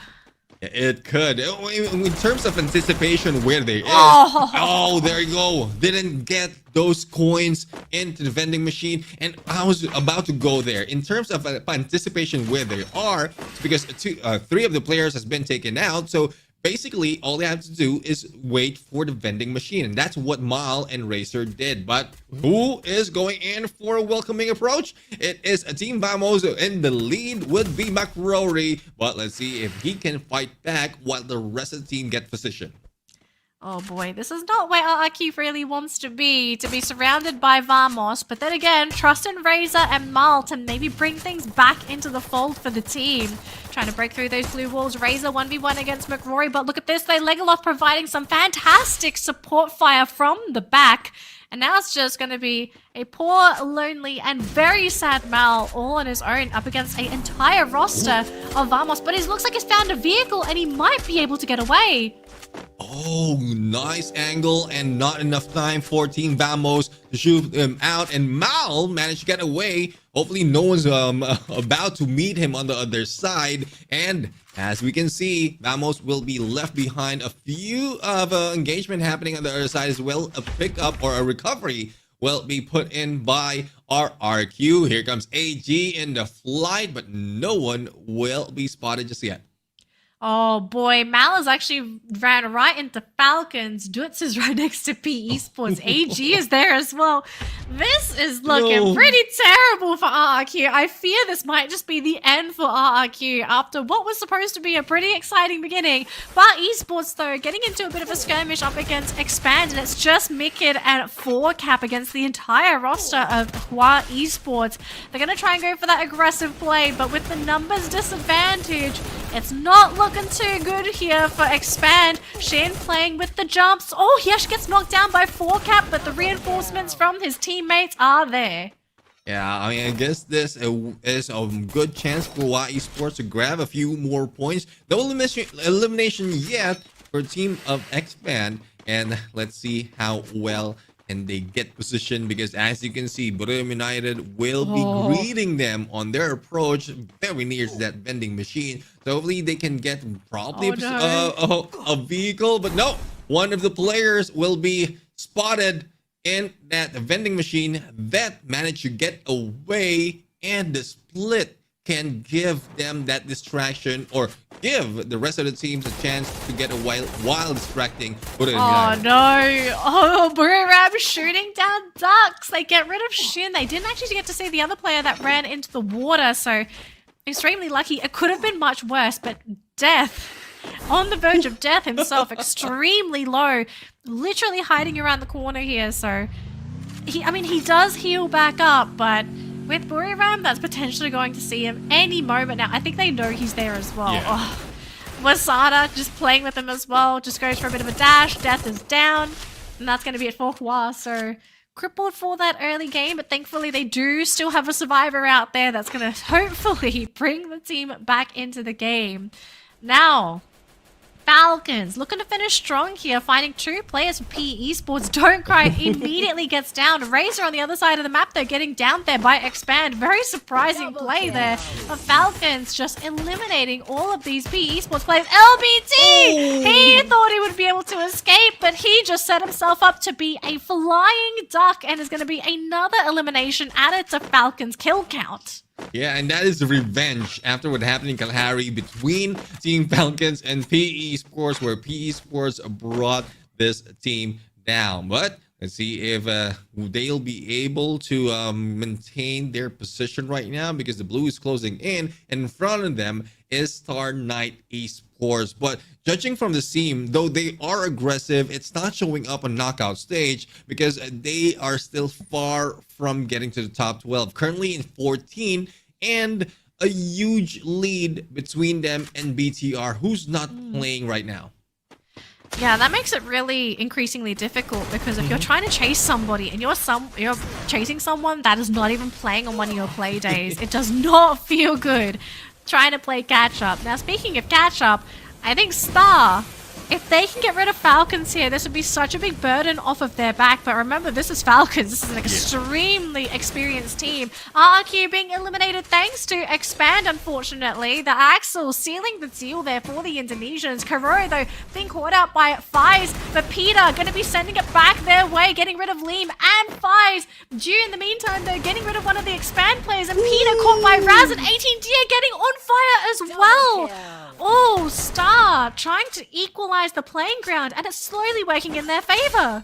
Yeah, I mean, we've seen how well 18 Deer can clutch a few of the gameplays, and we're talking about EWC level. But let's see if that will work this time. Good help from the other side coming from Raz, and Star is still alive.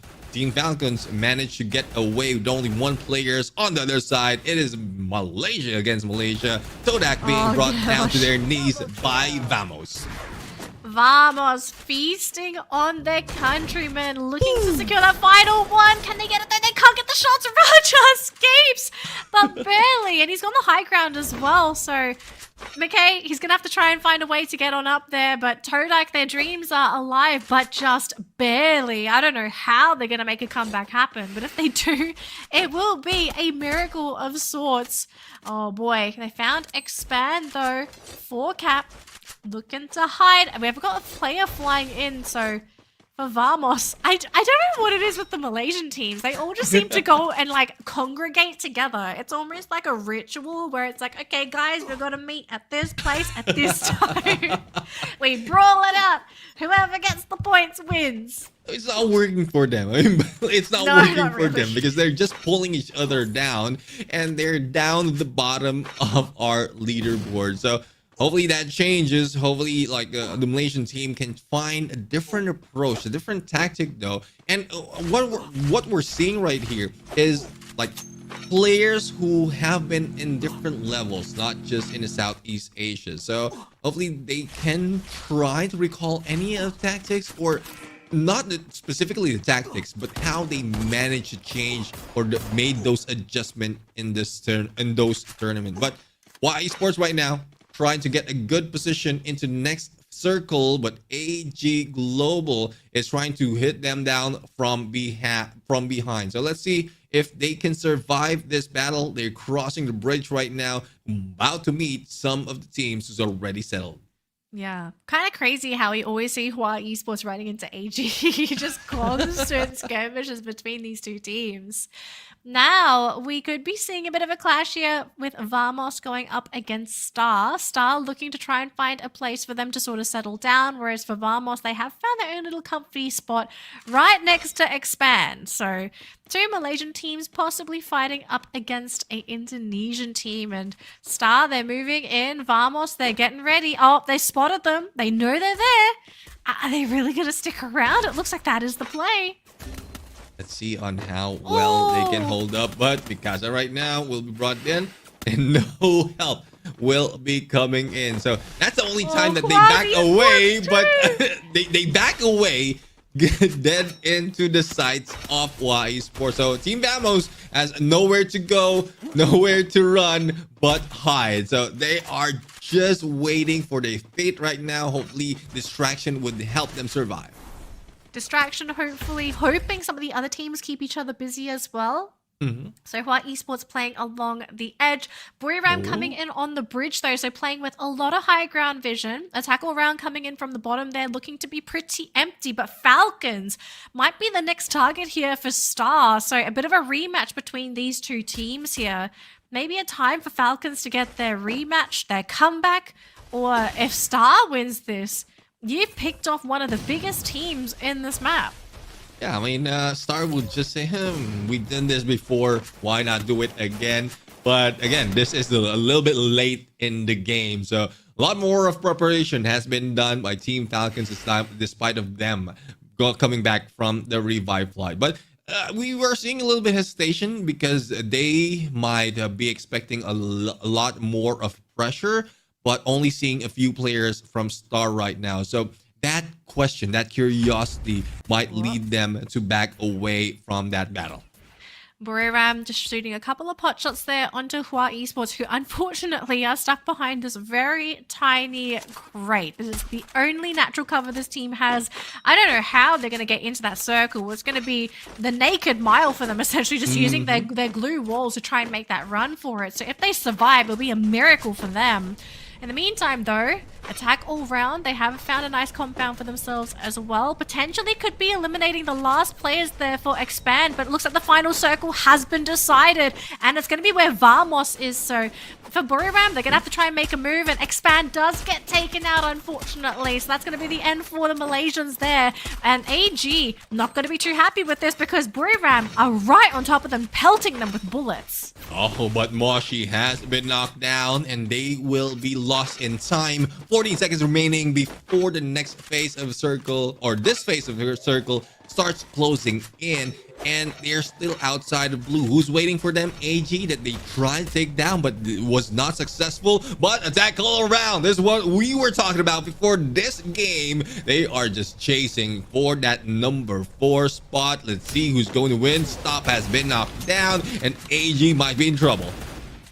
AG might be in trouble. They got to try and defend their position, and they do have quite a number of utility tools up their sleeve. So Caramel just trying to keep them at bay, but these glue walls, there's only so much time you can buy with these, and every time they use it, they're running out of those macro items as well. Caramel going to be the first person to go down. Attack all round, not a player has been lost as of yet, and AG dropping one by one. This is the last player alive, and that's going to be it. Ju goes down, and the hopes and dreams of AG go down with him.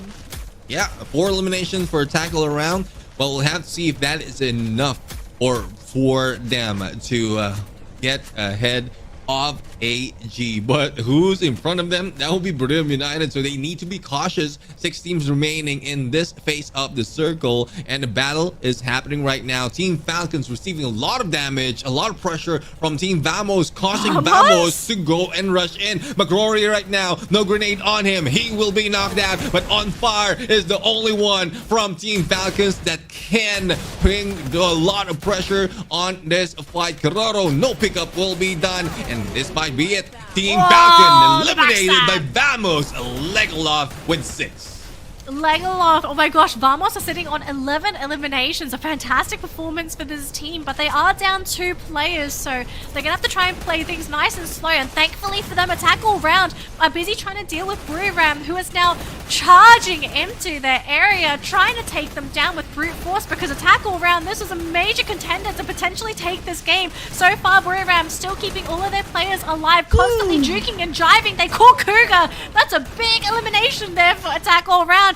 Buriram looking to be in a fantastic position. Can they continue with the finish offs? Get High gonna go down, and Attack All Round are eliminated, and they still keep their 4-man roster. Yeah, Get High will be picked up, and they're in the distance from what's happening right now between Vamos and Star. But June stepping in onto the side in between these, and this might be it for Team Vamos unless June heals up and the battle will be taken by Buriram and Star. But no, there you have it. Final 2 teams. Star Knight Esports in the rush, going for the flank against Buriram United Esports. 1-3 split. Moshi throws in a few utilities that can give them that advantage, and Wasana pulls them in for a trap. 18 Deer, the aggressiveness, no one's going down. And look at this, Raz coming in for the backstab, wants to get rid of Moshi. Moshi trying to regroup with the team, but his health bar is dropping so low. Oh my gosh, this is getting insane here. Buriram sitting on 3 players style, sitting on their last 2. Raz on a sliver of health, barely surviving. It might end up being Fi's MKS to try and actually be the winner here, but no, it's Buriram. They outlast the competition. Oh my gosh, what an ending there for Buriram. Well, Buriram United expected to be good in this map, not because of placement, but because of elimination. But this time, this is the first booyah that Buriram United has taken all throughout the knockout stage for the season on this Nextera map. The question is, will they be able to do it again on the next days or next time that they jump in on Nextera? Well, I think we should be asking, can they get another booyah on our last map? Because we still have 1 more game to go, ladies and gentlemen. And it's the random map. Yeah, and let's see on what will be brought in. I mean, I'm pretty sure a lot will be expecting Alpine because of the probability that it has been shown every time. But as we look at the highlights right now, Star surprisingly are doing well, even surviving the final circle, and that is what we need from this team. So just to lift them up closer to that top 12. Lift them up closer to top 12, build up that motivation. I just think this is a team that has a lot of untapped potential. They really do. It's just, they haven't really had much of a break up until this point. I think this was the closest they were ever going to get. If they got the booyah, that would have been a massive boost to their motivation. Not just motivation, but I guess like also just to their ego, to feel comfortable and be like, hey, we beat Buriram in that final circle, you know, like that's a pretty dang big statement.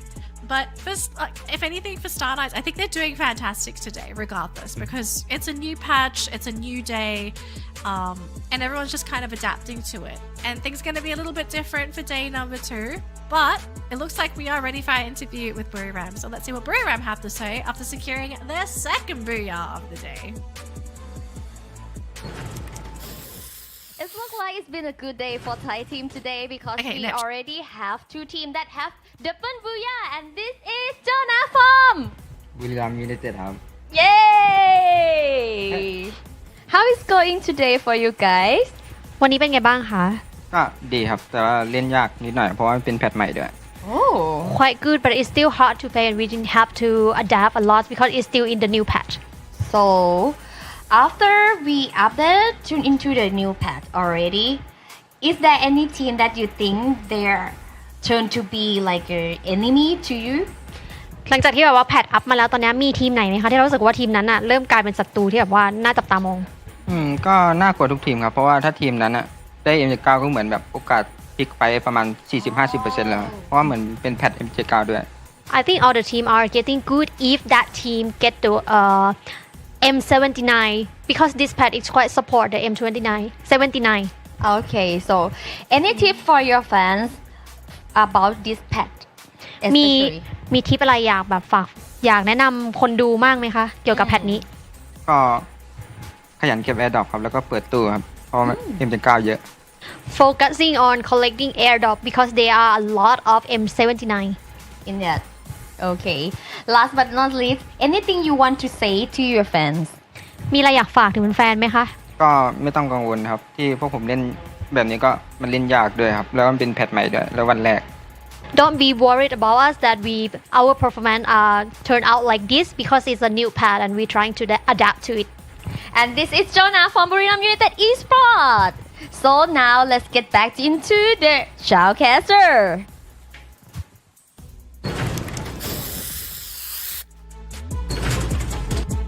And there you have it. I mean, hearing from Jonah, even they are adjusting to the new patch. It's like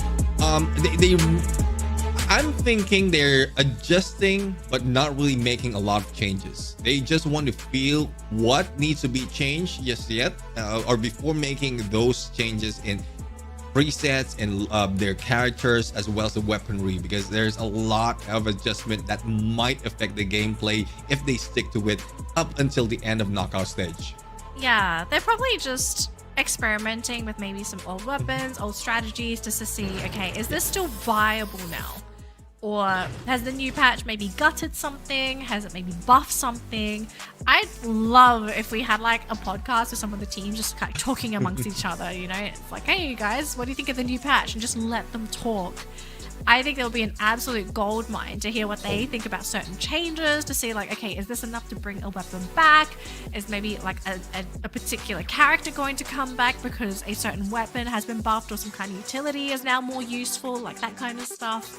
But I mean, for the players right now, it's interesting to see how they're adapting and to see like some teams making small adjustments and other teams making big adjustments. I think you'd probably be concerned if you're seeing a team that is making no adjustments at all, as in they feel confident with their play style during the previous patch and maybe think that that's going to work out for them. And I kind of fear, you know, some of the teams towards the bottom end of the bracket that might be struggling. I'm a bit afraid that they're falling into that trap where they're thinking, okay, all the new stuff we've tried today is not working. Let's try and play how we used to. And they're still seeing the same result, maybe even worse. Yeah, I mean, it might show a little bit more of bad showing compared to before the update, because if it's not working then and you're still using it now, then definitely it wouldn't work. But yeah, it needs changing. But again, I've seen that so many times before, but some are intentional, especially towards the latter part of knockout stages, wherein their place of their top 12 is already secured. They tried old tactics, old build, and it's just to throw off the competition. It's just to throw them off, knowing that, oh, this team will be using this, but once they get into the grand finals, that's where they pull up a trump card and they can bring in a few more of those hidden gameplays and even hidden gameplays and tactics. Yeah, I mean, if you're a team that wants to try the old stuff to see if it's still viable, I don't really expect Buriram to do that, right? Because they're so far ahead, they're so comfortable with where they are, that I'm very sure that they could afford to sort of let one game go if they have to try this. But to see everyone's still respecting each other regardless, like it doesn't matter where anyone is, they're still respecting all the teams competing and they're still taking the competition seriously. It's quite reassuring to know that not like everyone's still trying and there's no teams that are lost hope, because I still think there's a chance for everybody.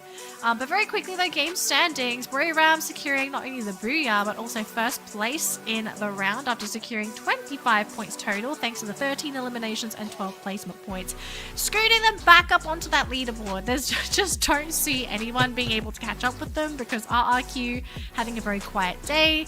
It's really just been a race between AG and Attack all round. And look at this, a 1 point difference. AG still in the lead by just a single point. Things could change on this final map. And my question for you, Neptune, is what map do you think it is? Well, if you ask me, I'll say Nextera.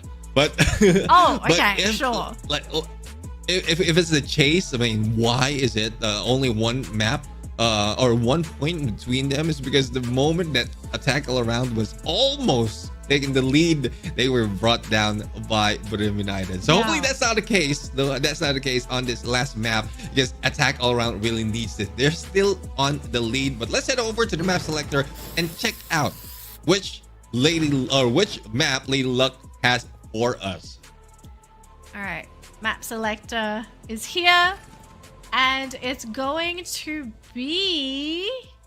Oh gosh, it is Nextera. Okay, I was very afraid that it was going to be Alpine because it got very slow very quickly, and I was like, it's very close, but it is Nextera. Okay, so we're gonna get a repeat of map number 5 back to back. So a couple teams gonna be super happy with this, a couple of other teams not so happy. Let's talk about the teams that are not happy about this. Who is dreading this map matchup? Well, if we look at how it was, it would be RRQ. They only grabbed 4 points from the previous Nextera. So, it will be GOW with only 2 points. The same goes with PE Sports. So. Okay, so these guys, hopefully, considering that this is a do-over, they can figure out a way to sort of pick up those points. But top dogs, I mean, we just saw our top dogs in that previous matchup, and in particular Buriram as well, just looking really strong. So I'm kind of wondering, you know, since it's a do-over, what's going to change for some of these teams? Is it going to be where they drop? Is it going to be their pathing? Is it going to be maybe who they want to target? Because we did see a little bit of hunting, right? And one of the teams that actually got hunted quite quickly was RRQ. Actually, RRQ hot dropped. Was it PE Sports? I don't remember what the hot drop was again. If I'm not mistaken, it's RRQ, and it is somewhere on Zipline.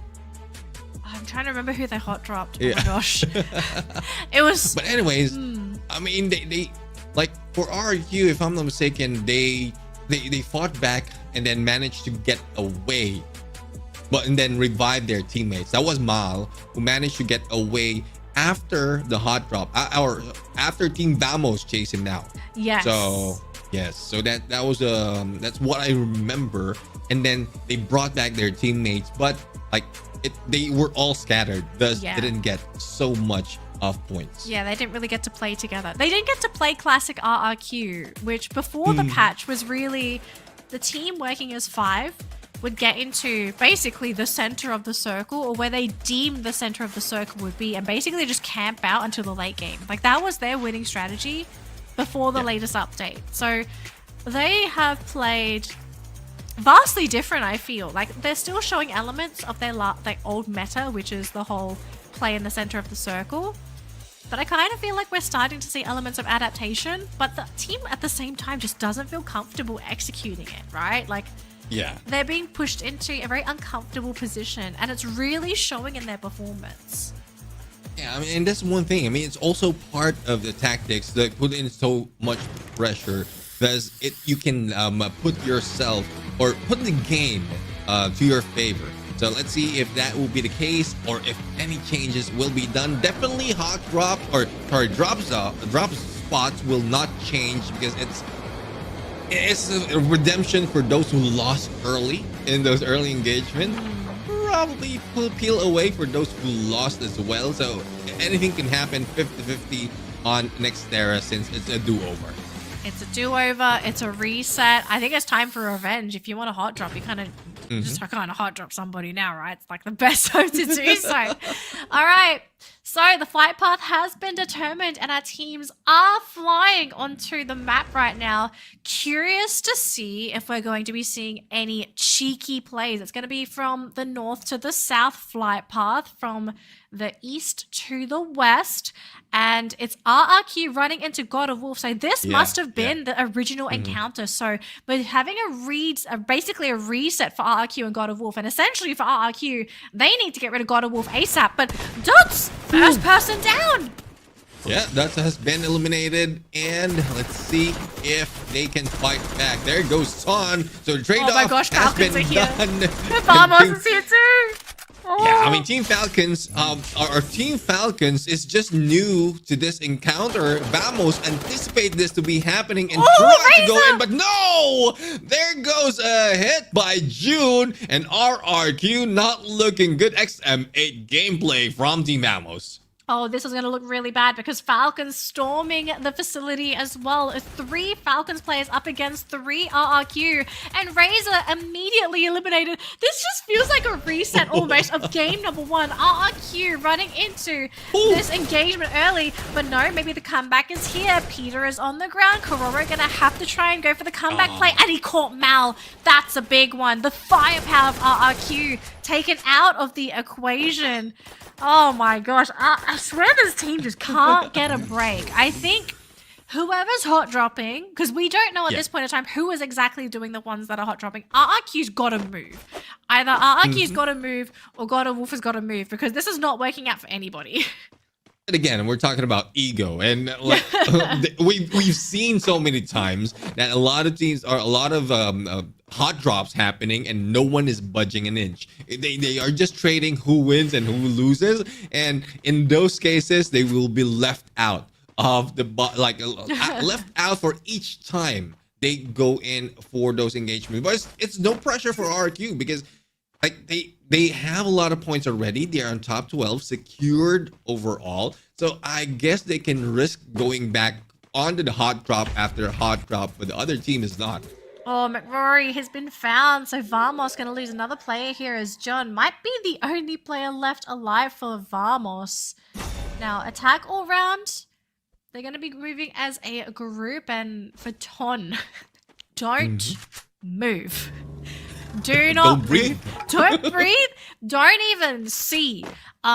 Because what's going to probably end up happening is Star's going to run into attack all round. Now, this is an interesting fight because this is Star picking a fight with attack all round. This could be huge. Yeah, and this is what I love about Star, especially with 18 deer in the lead.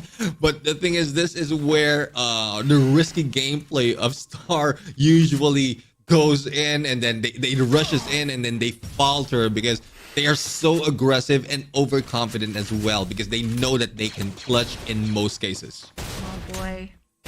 Cougar watching the corner. Just a little bit of chip damage there onto Cougar, forcing him to move back.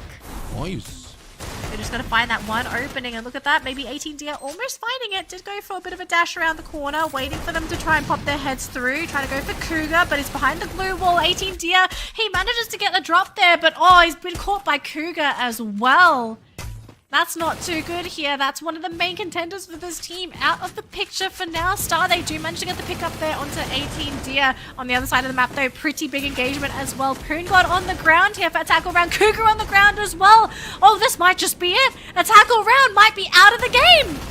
Jump gun right now being rushed in, and there you have it. First team eliminated. The attack all around the chase. Huge. The chase for the day between AG and the attack all around is done. And AG will be pulling away. But going back onto the battle, Team Falcons right now going against Todak. And one of the players from Team Falcons has been knocked down. 2 remains for Todak. On fire! Will bring Raja down. But Victory brings Wings back. And there's still hope for this team. There's hope for now, but Falcons so close to maybe sniffing out Fikri, so they might not be out of the woods yet here for Todak, but they will damn well try to get out of these woods because they are some scary, dangerous woods. Now, it looks like Blue they did manage to catch out Razor from RRQ, so again, just crippling this team yet again after such an incredibly difficult early game. Hua Esports, though, about to run into 4-cap. Now, the rest of Expand is nowhere near him, so it's going to be a free, easy pick here for Hua Esports, adding another elimination to their name, now sitting at 4 eliminations. We do see traps being revived on the side of Todak, so another body back into the game, and oh my gosh, did you just get eliminated? Oh my gosh. Yeah. And there you have it. I mean, AG needs to back away because they lost a means of information. That's usually the gameplay or the tactics that do brings in for this team. Gathers all those information and then let the rest of the team go for the rush. Of PE Sports going so aggressive, and this is a good chance for them as well to catch up on the points, only gathering 2 points from the previous Nextera, 1 on placement and 1 on elimination. AG looks like they have found the Axel, so not just going to pick up those lovely gold coins, but also a elimination very soon. Although, the rest of AG coming in, so the Axel, his cover might be blown because his teammates are here to assist. Cypher coming in with the vehicle, and they're going to go for the two-man engage, and that's just going to be it. So the Axel is down, but thankfully for Expand, they still have players remaining. But I just saw Mikin run into Hua Esports, who I don't know what it is with Hua Esports. They are just so fascinated with AG that these two teams are kind of stuck to each other by the hip. Yeah, let's see if they can pull away. And there goes Takedown onto Death. Death will be revived in a bit. The PE Sports will be spotted as well by Shin. Now, 4-cap is still alive and kicking, still gathering coins probably to revive some of his teammates, and Team Expand is already inside the next phase of the circle. And there you have it. Duts from RRQs also revive as well as Death. So good visual that can be brought in by Death despite of being a sacrifice. At least they have information as to how many of Expand is in here. Oh boy, Hua Esports looking to challenge Expand. Now keep in mind PE Esports is in the vicinity as well, so they're going to hear all of this. And especially with how things have been for PE Esports, they don't mind coming towards the sound of gunfire. And I am starting to see some of these players move in. So Hua Esports, I hope they have a plan B to deal with PE Esports, because that's going to be their next competitor. Yeah, it's a 3v4 situation from what we're looking at it. Expand managed to keep themselves in a distance, but LBT in the lead to chase down Hua Esports, and that forces Hua Esports to move into the edge of the circle. But this will not be taken further by PE Sports, I believe, because they don't want to be baited in, especially at this point with 11 players on phase number 3. A lot of teams might be surrounding, and similar to what we're seeing from Star. Oh boy, PE Sports. I hope they're ready to walk onto Star territory, because Star will protect their territory with their lives. And thankfully for RRQ, probably dodging a bullet, walking away from this team. You do not want to be running into them at all. Now, it's just Abe, and he has been caught out, unfortunately, losing a little bit of health here and there, but I think it might just be Hua that's about to take him down. I did see one of the players on Todak being eliminated, as well as they did try to go for that crate. Raja, though, alone as well, right in the middle of Hua Esports, about to go down. And he did manage to catch Death in the process, though. He won't be able to finish him off, but at the end of the day, they get the elimination. Another elim added to Hua's name.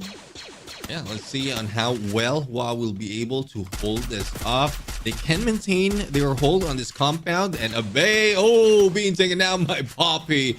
And another point goes to Hua. On the other side, Shin distracting Star, or rather probably pushing them out of their way so that the rest of the team can have a good run. Arvan Scan spotting 4 surprisingly character. I'm seeing a Wukong right there from Star. Let's see how well he can use that.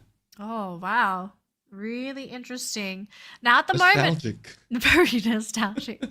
Teams currently congregating around this massive compound here. We've got 3 teams. We could be seeing 4 join them if PE Sports decide to head down that way as well. God of Wolf is nearby too, but playing more towards the edge. So this team can come in a little bit later. But it's very crowded in here within this circle, right? Lots of teams trying to play for the territory, to try and play for that cover. But again, everyone just playing very slow, very safe, very methodical, because we still have 10 teams on the map and 38 bodies. So that's 38 kills potentially for a team that is looking to be a little bloodthirsty. As Todak going to be losing Raja and maybe Traps as well. This could be pretty big. I don't know how Vamos does it. They just keep spotting out the Malaysian players. I don't know, but probably if they can't find a team or a target, they go in for the usual approach of like Todak or Expand. But quick recovery being done by Todak to bring the rest of the teammate. But how much can they bring in at this phase of the circle? A lot of teams already very close to each other.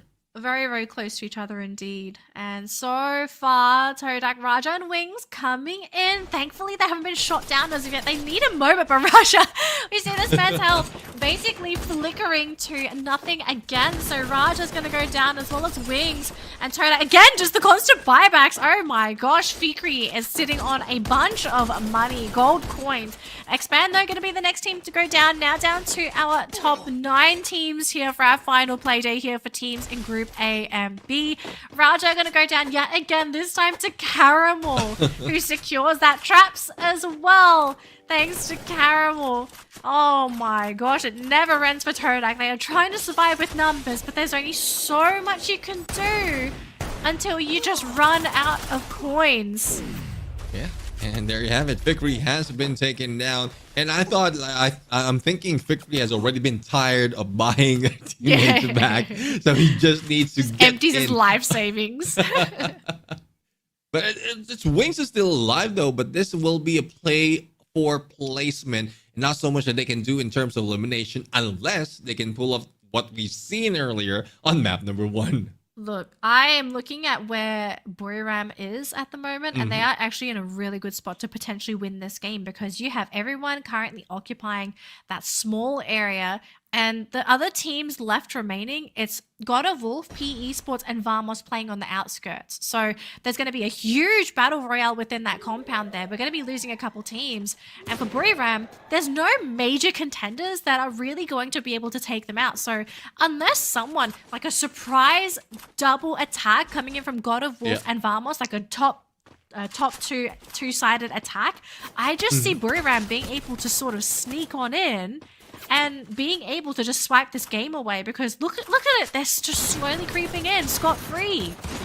Yeah, I mean, scot-free indeed. Well, I couldn't say the same for June. Will be eliminated, and Mika right now out in the open. Vamos will say Vamos for today, but PE Sports one more through the window, and AG Global on the side also doing work on Y Sports. Oh, incredible work there. So PE Sports eliminating one of the competitors there for Buriram, and now Buriram running into PE Sports. But look at this though, couple bodies have hit the ground. It's now down to Wasana and Jonah. Nero is on the ground, and we even have a little bit of support fire coming in from Star. The pickup is there for PE Sports. They're still trying to keep Buriram at bay, because let's be realistic, it's quite difficult for them to try and make that walk.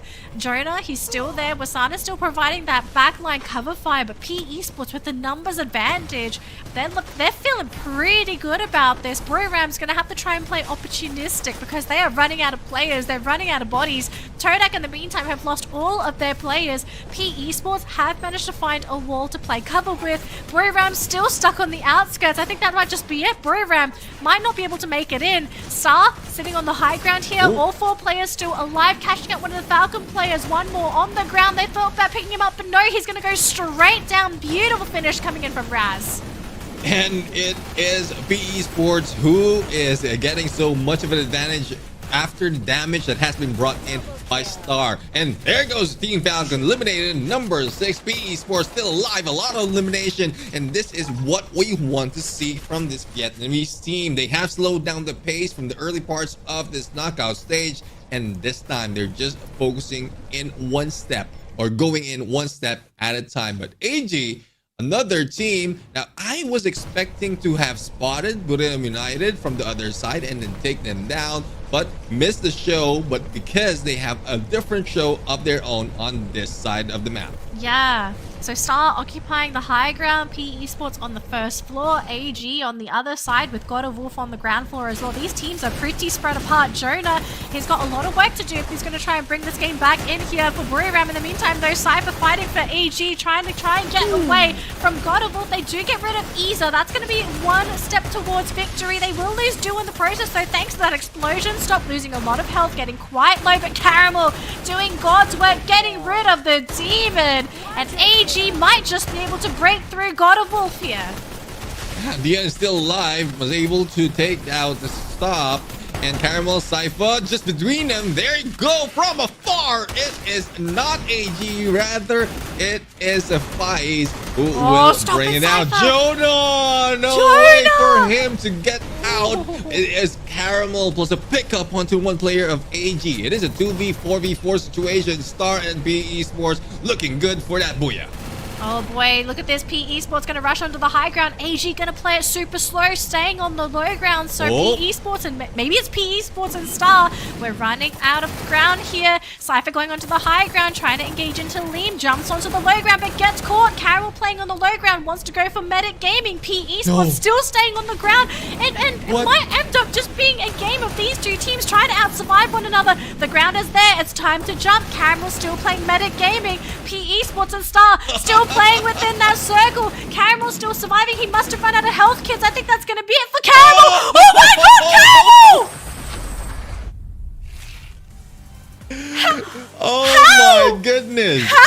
It is a repeat of what happened in map number 1, where in the final player is the one who grabs that booyah. I'm dead. AG. I'm something dead. else. Oh my gosh, Caramel, what a play! Whilst everyone else is so busy trying to get in the circle, Caramel comes in, guns blazing, and he just shoots them all.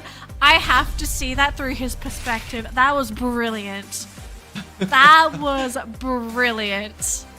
And he even attempted to the monster truck is on top of the roof. He even attempted to use that to get away or to get in, but it got stuck. But still managed to heal up and and that was similar to what Limit did. And it's like pretty much the same. Everyone's distracted, everyone's damaged as well, because of the blue, and those who are focused on doing one thing managed to survive, and that is Caramel for AG.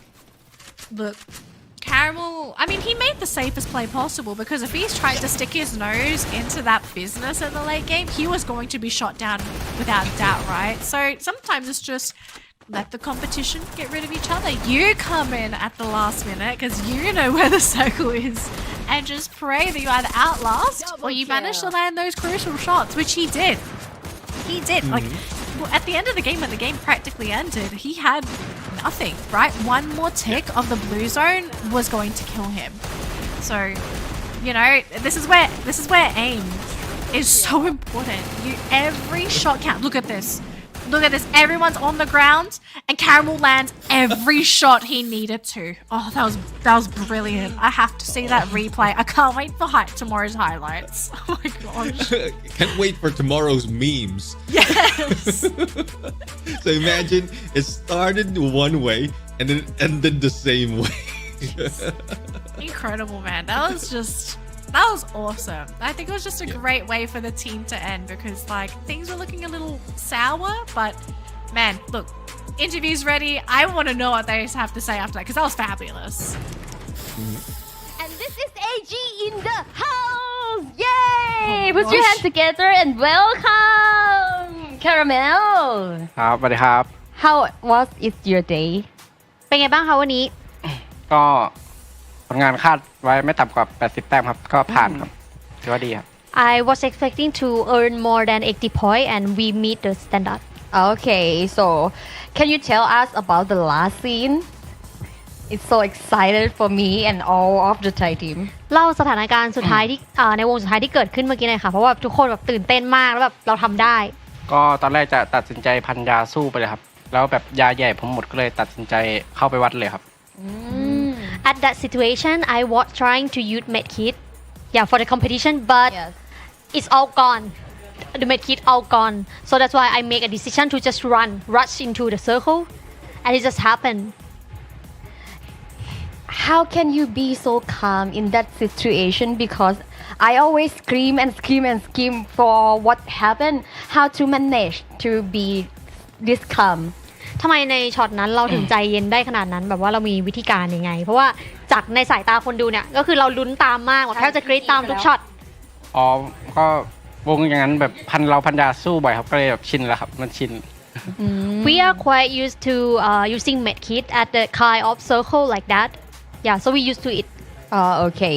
Last but not least, do you want to say anything to your fans?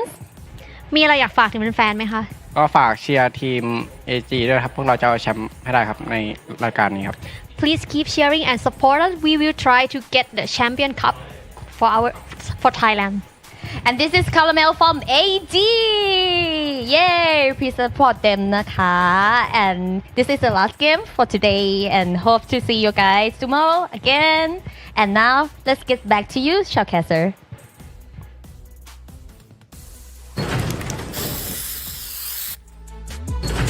If it works, man. You know, don't question it. Yeah, definitely. And it takes a lot as well to identify when to use that meta gameplay. It takes a lot of like thinking because knowing that you have limited resources, and we heard that Caramel even lost all those medkits.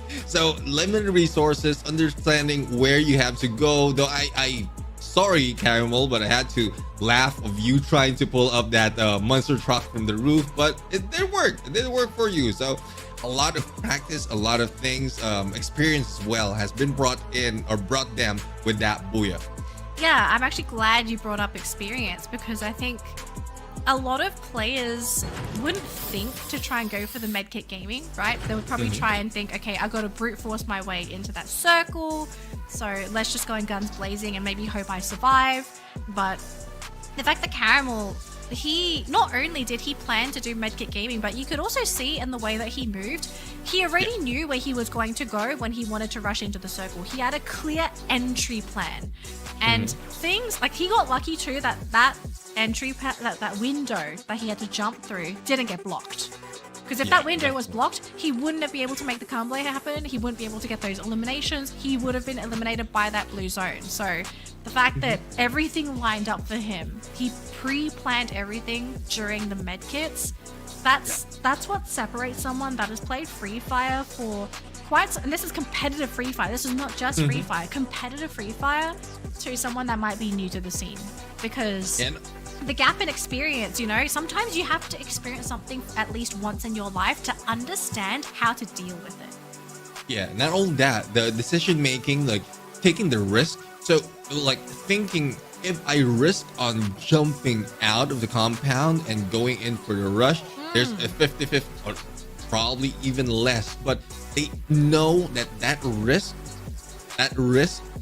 will be worth it, and that is worth taking. And as you can see, even between Caramel and Sypha, that's 30 elimination already, so that has brought the lead that Attack All Around is trying to chase even further, and they will secure top 3 in this day. Look, what made it worse for Attack All Around was the fact that they ended the round with nothing. They were the first team eliminated, which was shocking. They had such a strong start. They had such a strong performance for most of the maps. It was only Kalahari that they sort of faltered, and this one where they really just, unfortunately, they dropped the ball here. So for AG Global, you know, I think they're really happy with their position, and I'm a little bit worried for Attack All Round now, because sometimes having these little falls from graces can really ruin a team. So now's the test of time. For the next round for Attack All Round, are they going to play as well as they did today? Or is there maybe going to be a bit of a crack in their emotional shell?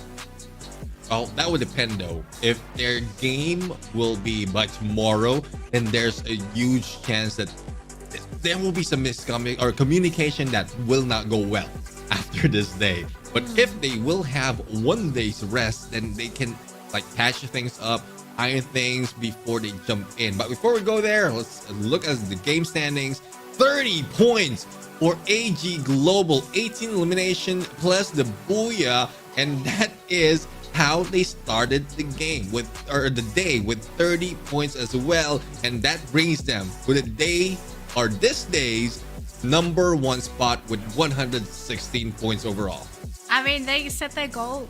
Cameron literally said it, right? He set the goal, or the team set the goal for 80 points, and they just blew it. Yeah, they blew it out of the water. I think that's their minimum, right? Like the team minimum. They say like, okay, on an average day, if we don't do well, we want 80. So 116, well deserved, but definitely carried it in that last game with those 30 points. So AG, 589 points. Way above Attack All Round. Attack All Round are going to rethink their strategy if they're going to figure out any way to catch up with AG now. I would say like they can still maintain it, but probably find a way to spot AG a little bit early, and then at least like with their hands they can stop any movement of the points, or probably plan an approach wherein they can push AG out in the open with other teams. But it's easier said than done. Other like the even Brim United having some troubles at that aspect, thus they're only showing up halfway through the map. I mean, RRQ's just sort of fallen, I suppose, especially for the team that has a fantastic record. They're in second place. They had 10 booyahs. I think they have the most booyahs of all the teams competing in the competition so far. And to see them really fall from grace, I think that's really the best way for me to describe them. And I'm saying this as an RQ fan, okay? I'm not saying this to be malicious. I love the team. I love the people on it. But definitely as a fan, as a spectator, I think you would have expectations for RRQ to be able to perform consistently across their matches. That's not happened. Now, I do hope this is just a case of them maybe not managing the patch correctly, so maybe day 1 blues, hopefully day 2 is going to be a little bit better. But I do worry if this team isn't able to sort of find their footing after that second play day. Yeah, I mean, there's a lot of things that can be said and done after those matches, but there's a lot more that we are about to see. This is just the beginning of 3 more weeks of knockout stage. So that being said, we are done with 6 maps, another 6 maps by tomorrow and the following day. So we're gonna have to bid goodbye and good night to everyone. Again, Neptune and Natalie, we'll see you next time. Good night.